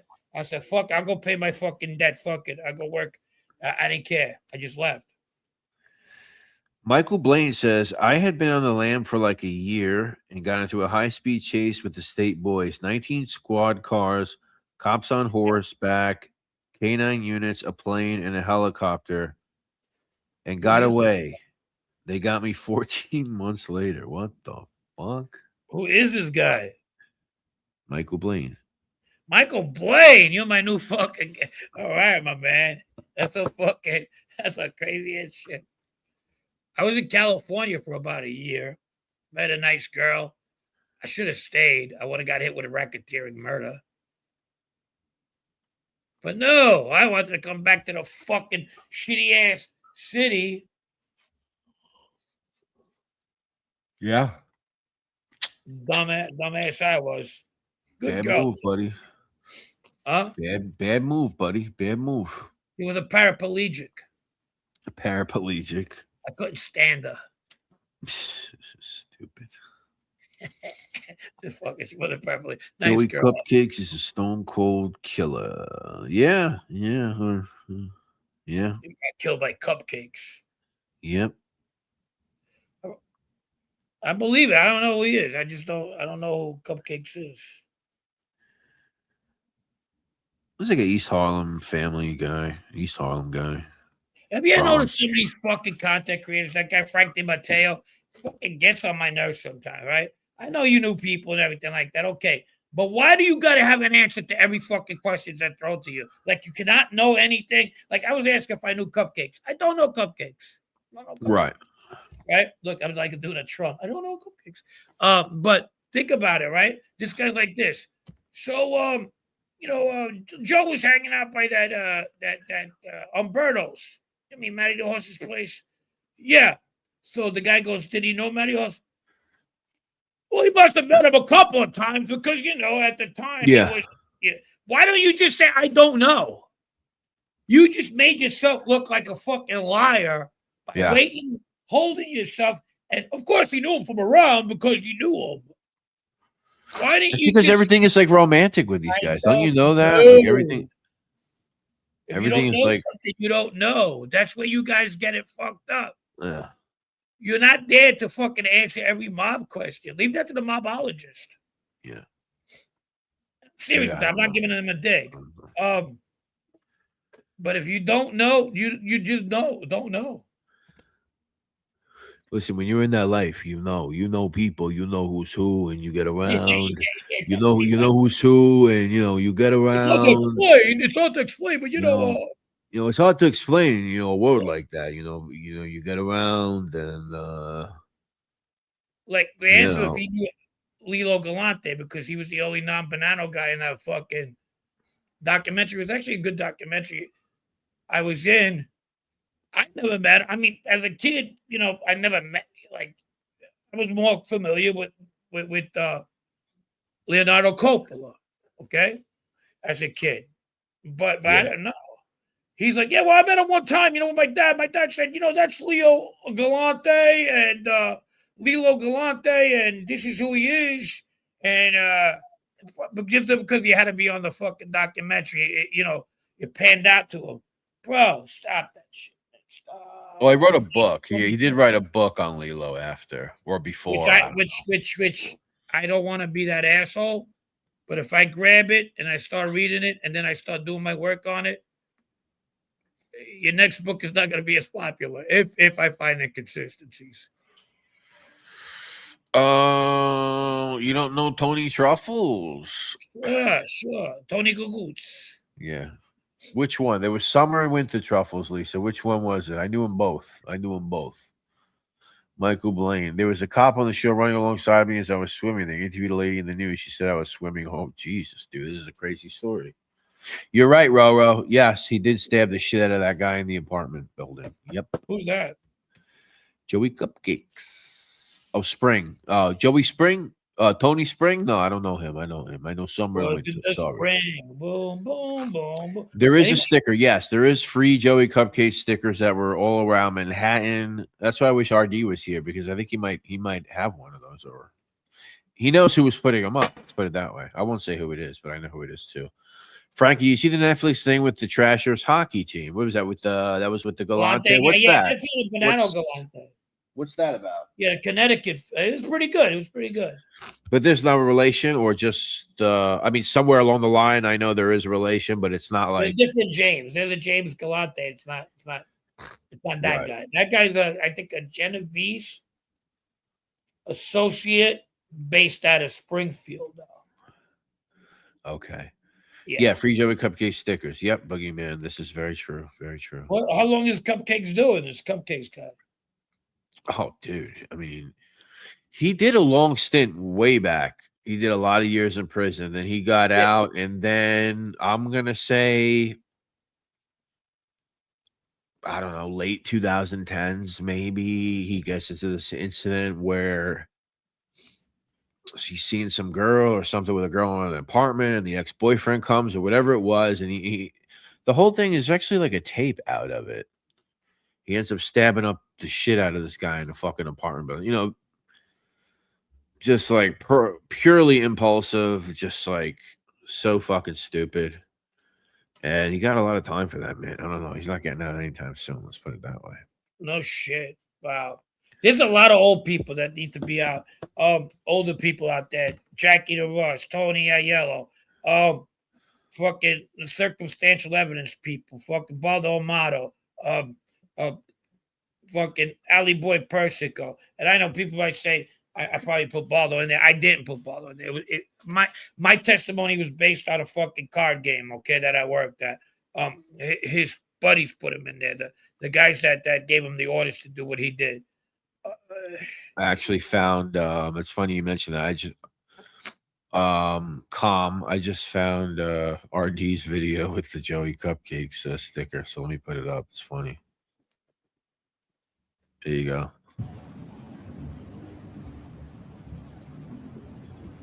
Is that real? Free Joey Cupcakes, Yeah. Free Joey Cupcakes, Free Joey Cupcakes, Free Joey Cupcakes. Now that's a sticker, bro. Look at it. I mean, it's big. Look, compared to my hand, a big sticker. But remember I was telling you guys I was looking for one? I saw it down on Canal Street, and I went back and I couldn't find it. Here's one, a different one, not far from my house, actually. Free Joey Cupcakes, Free Joey Cupcakes. See, to me, that's a fucking sticker. Like, that's street art right there. Look at that shit. That's fucking hot. And Joey Cupcake's a real street dude, man. The way we got a Harley over here. Yeah. He's a real fucking dude. Joey Cupcake's right there, man. Yeah, So man. there it is. Yeah. Yeah. That's what you're talking about, Boogeyman. There it is. Blaze you up. DiMatteo, another jerk off. Hey, somebody needs to tell him to shave off the George Jefferson cul-de-sac. Hey, it's President's Day. Relax, all right? I thought you were talking about Thomas Jefferson. The dude's bald as fuck on top, long hair on the sides. That's a joke. Hey, he's into that Quaker Road shit. What do you want to do? You know? Then his other lie was on the documentary. Hey, he was telling people to go fuck off. You can't do that. You know, like, oh wow, you brought more info to the game. You can't do that. Roro, yes. Wait, this is a good one. Remember the transgender killer that New York State parole let out? She murdered again once out of prison. Yes, I remember that very well. Yeah.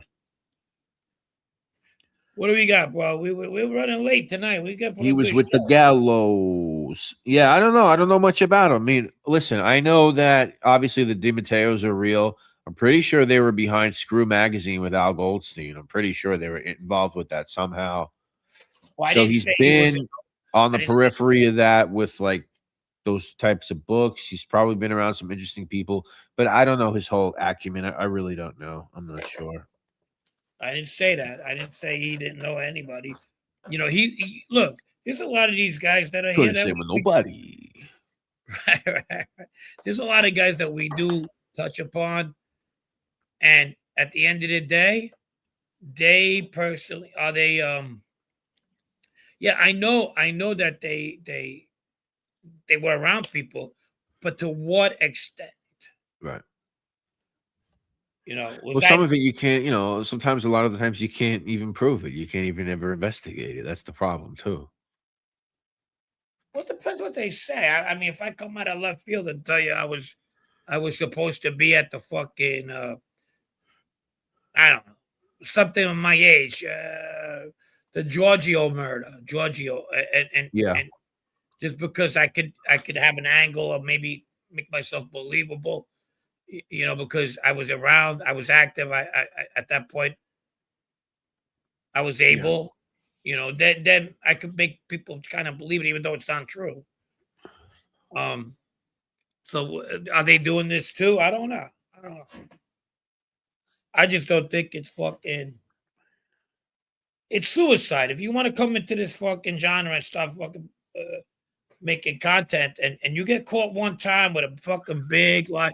Or, you know, the time I took a picture with Tommy Karate kind of deal. Oh, yeah. You know, that's the equivalent of fucking Fonzie jumping the shark in this business. But that was supposed to be a joke. It was just a bad joke.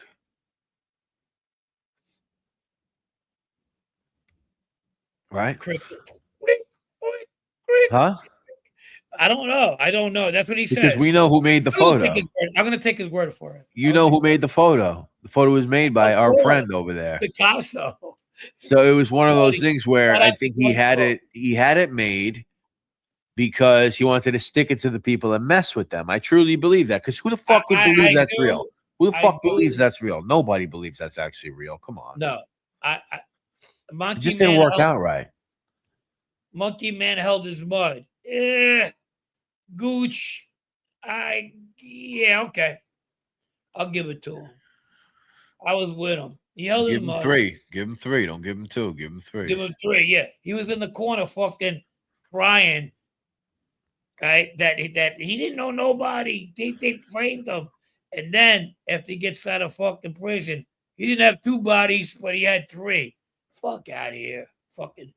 I don't know, Gooch. Are you related to him? Because if you want, message me and we can talk about that right there if you want.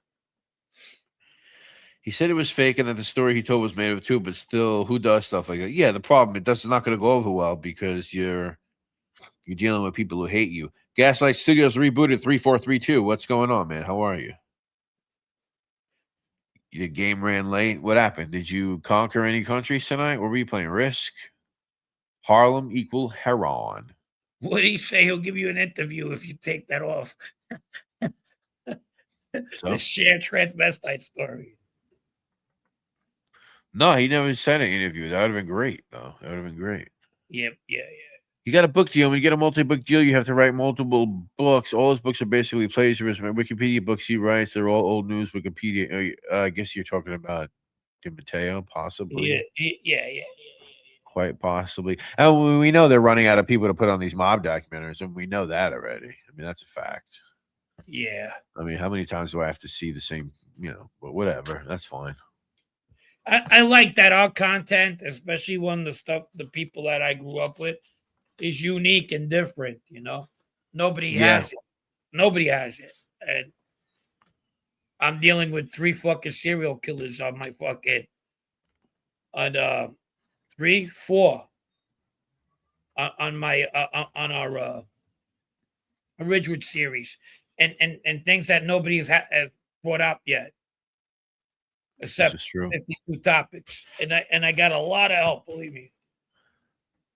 Where you at, Johnny Provolone? You're nothing but a keyboard warrior. John Provolone disrespects women on Miss Dom should be ashamed for making him a mod. Who's John Provolone? Johnny Provolone disrespects women on MRT. I don't know what MRT is. Yeah, John Provolone. Dom should be ashamed for making him a mod. Oh, he's one of them people from over there, the crazy people. Yeah. I don't know. Bro, is this like your fucking Monday night? Is this your like Super Bowl right now? The Johnny Provolone thing? I'm not sure. Chris Johnson, who's that? Vinny Gorgeous photo? Vinny Johansson. DiMatteo tells a bullshit story that Crazy Joe and the Snake clipped Albert Anastasia, right? Yeah.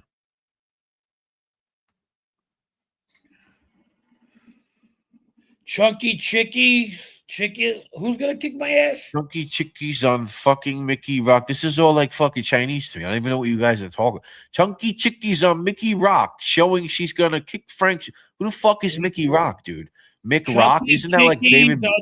Wasn't that like fucking David Bowie's guitar player or some shit? Who the fuck is Mick Rock? That guy couldn't even wipe his ass. He could fucking kick my ass. Get the fuck out of here. I'm sorry. He was a photographer. I'm thinking of somebody else. Mick Rock was one of David Bowie's photographers. Who's that? Mick Rock. He was a rock and roll photographer. Oh my God, dude. Enough of this. I speak English, all right? I don't speak Chinese. I don't speak Greek. And I definitely don't speak retard. All right. So come correct.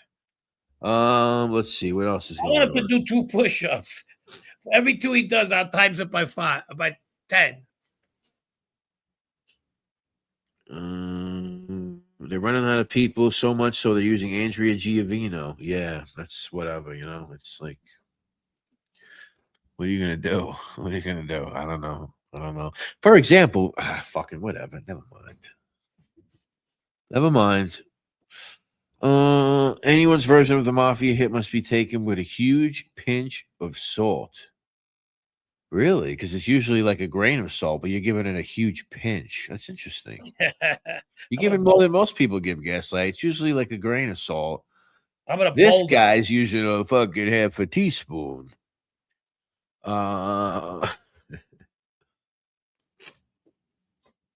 Anyway. What we got? Got, baby boy? Nothing much. I had fun tonight. 190 people. Can we get 100 likes before we get out of here? Can we get 100 likes? Yeah, let's do that. Let's do that. Let's get 100 likes. Frankie, 190 people. Can we get 100 likes? Por favor. We've covered some good topics today for you people. I hope you enjoyed. We got a little funny as always. But you know, we were talking to Frank on the phone. I said, I think we're getting a little too funny lately, so we got to bring in some topics. So we brought some good topics today. Yeah. A little politics meets the mob, some local Queen stuff. Aldo's Pizzeria is now a halal pizza. So we'll see the reviews on that. Maybe I'll go over there. I'll check it out. You know, we'll talk to the new owner of Aldo's. Well, you should. We'll talk to the no. What are you, my friend? What can I do for you? We'll go over there. We'll get some pizza. I guess no pepperoni anymore, huh? Well, at least they'll get beef pepperoni. Beef pepperoni. Yeah, they probably make it. Yeah. They spice it up. They spice it up enough where you might not be able to tell too much. But yeah, you got to go over there. Go to Aldo on Cross Bay Boulevard if you guys want to go try the new halal pizza. 13701 Cross Bay Boulevard. On Hollywood Boulevard. You used to see the one arm there. Now you're going to see the one eye there. What do you want? You went from one arm to blind shake. You went from one arm to blind shake. Isn't that something, huh? Yeah. I'll go. Maybe I'll go talk to the guy. So what do you think about this place? You know, he might have been the guy that was like working there, actually. Is that like a new Sicilian pie? No.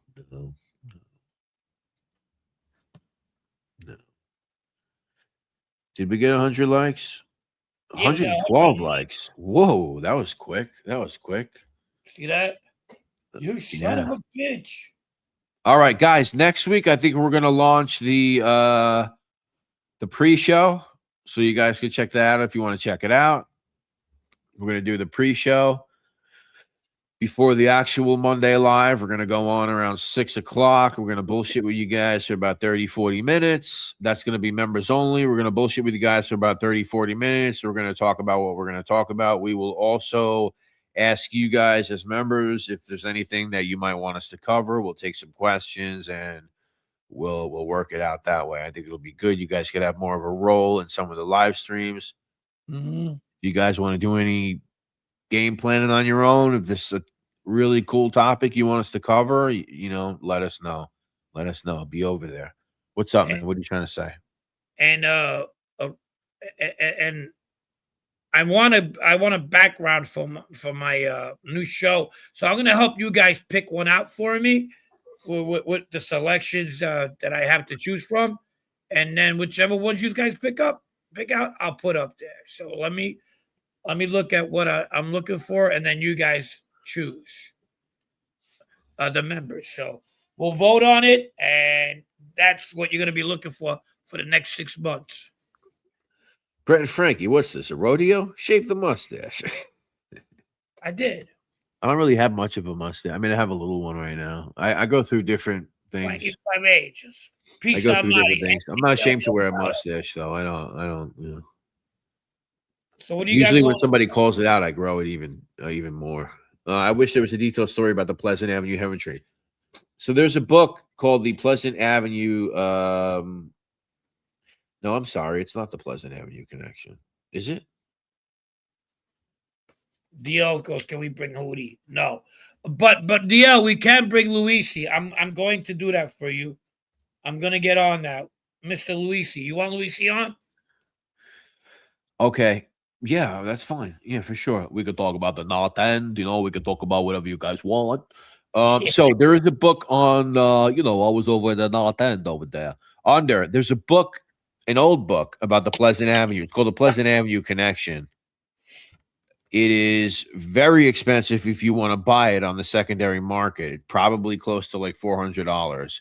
However, Uncle Crime Spot's got you all connected. You're going to go to Google. You're going to type in Pleasant Avenue Connection, archive.org, and you're going to find it to read it for free on archive.org. Okay? As Michael Blaine just said, Frank is ready to fight. As Michael Blaine just said, you can get it for free online. Right. So I'm sure the book is old. It's an old book. I'm sure there's a lot of things that have been, archive.org, exactly. I'm That have been 225. said. More things might have come out many years later, but that's probably a good place to start. Do you think there's any truth to the idea that Bonanno's father was a soldier in World War I? Some of the sources say he died of a heart attack. Ragazzi, alla prossima. J-Tro, thank you. He says he fucking weighs. Is he kidding? He weighed my size in the 6th grade, that fat piece of shit. Chicky says he weighs as much as I do. Look at this. Come on. Fucking look at Oh, is that why you were standing up? I was like, what the fuck is this guy? Yeah. I'll fucking choke this shit out of fat bastard. You don't understand. This makes you look like 20 pounds extra. I'll fuck that fucking piece of shit. He don't know. He thought that little fucking Mexican beating his ass or something. Him I'll fight. The other guy I'll fucking have something else for. Unbelievable. Fucking them and that fucking pig. Well, anyway, if anybody wants me to go to Aldo's Pizza, if anybody wants me to go to Aldo's fucking Pizza, pig. Her brother's a rat too. I'll get a white sauce hot sauce for you. Shit. All right, we're good. Michael Matters, what's going on? Thanks for showing up. It's a good. He says Giacomo was a 4-star general in the Italian army. That is true. That is true. Frank, hit Dom up for a nail gun. I don't need a nail gun. I'll do 5 years. I'll do 3 years. I'll do 4 years. I don't care. Look, I'll fucking choke the shit out of that fat piece of shit. He was a protective custody at MDC. That's how he got in the fucking hole. You know, I met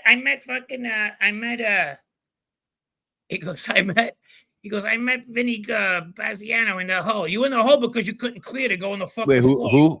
Who did he meet? Vinny Baziano in the hole. Like he was in the hole because he was one of them fucking guys ready to go to the ADX. No, he couldn't hit the floor. Fucking nobody piece of shit. Jeez. Keep talking shit. I'll catch up with you. Killer Whalen there, Brett. You know it, Half Day of the Jackal. You know it. Can't even breathe. He can't even get up from a chair, fat fucking loser. All right. That was good. I don't need my name on the marquee line. Maybe it's time we go back to the basics of love. Something like that. Let's go to Lukenbach, Texas.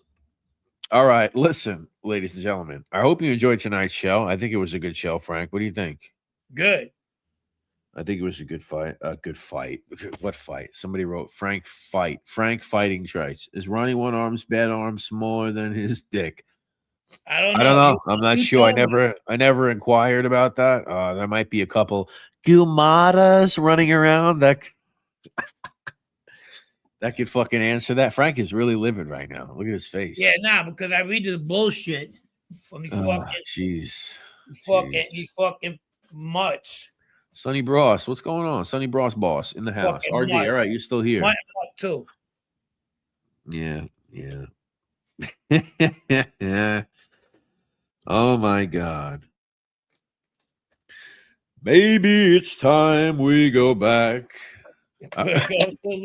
What's this? What's what? Nothing. You good? Yeah, I'm good. I think this was a good show. Thank you, ladies and gentlemen. Listen, so even at the end, we'll see you soon. The end was good. Everything was great. Who would you know about Ronnie? There you go. DL, the original. Wait, hold on. You're a real crumb bum. You're a crumb bum. A real crumb bum. Crumb bum of the week. Anybody?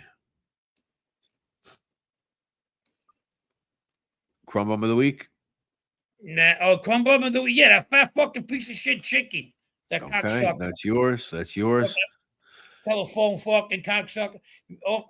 That's what you used to do. You jerk off. Have no fucking nothing on your jacket. Yeah, there you go, under the Goomada. Yeah, that's my crumb of the week, the Goomada. Because you could tell it's a fake story, but why would you even want to lie about something like that? Why would you lie about that? Anyway. All right. What happened? I'm just Stay tuned for episode fucking David Price, my man. See you later, buddy. Thank you, Matt. Row, everybody. Episode 3, season 3. the Goomada was great. That's what that's what you're talking about, right? Episode 3, season 3. Yes. We're ending it with 115 likes. We got 180 people still hanging out. I'm sure they would still hang out all night. Appreciate you guys. Thank you so much. Appreciate all you. Middle Village, the great Roro, Matt, Francisco the Bull Horna, Blaze You Up. Thank you for all your contributions. Willie Rogers. Under everybody. TJ, Mickey Griggs. Did I forget anybody? Scott, Alphonse John Joseph, Steve, DL Crumbum, David Price, everybody. We love you. Thank you so much. Appreciate it. Detroit Siggy, thank you so much. Who's the Crumbum? The Crumbum is Frank's is Chicky, and mine is Sammy's new Goomada. I like her. Hi, Sammy. I'm a gumar. I was at the post office. I was getting into a fight outside with some First Amendment auditors. They were filming the post office. I didn't like it. And then she came out of nowhere and we started making out. All right, ladies and gentlemen. Thank you, Steve. Appreciate you, buddy. Thank you, Steve. Thank you, Steve. That's awesome. Thank you. Michael Blaine, my man. All right, let's see about Frank's going on a mission to. Nah, I'm fine. I don't give a fuck. I'm good. If it ain't in front of me, ain't getting me mad. John Provolone is a crumb. He disconnected women. Okay. Mark Askew, PBD. Go ahead. We're gonna reach some of you guys out there. This is funny shit. What else? So there is this guy. There is this guy right here. Look at his name. This is this guy, Chris Johnson. He says that there is this guy, Johnny Provolone. He says that he is a crumb bum. He's a crumb bum. Adios, gringos. Frank going to Brazil. Adios, gringos. For the pussy. Yes, thank you. Scott says for the pussy. So let me get into something really important right now. So you said that you met Sammy the Bull at the post office. So what were you doing there? Fucking Epstein and Trump, Chromebooks forever. There you go. All right, listen, guys, we gotta go. I'll see you guys later. Yeah. Peace. Thank you. Go to Minect. Find me on Minect. You can talk to me for $500 a month. Thank you.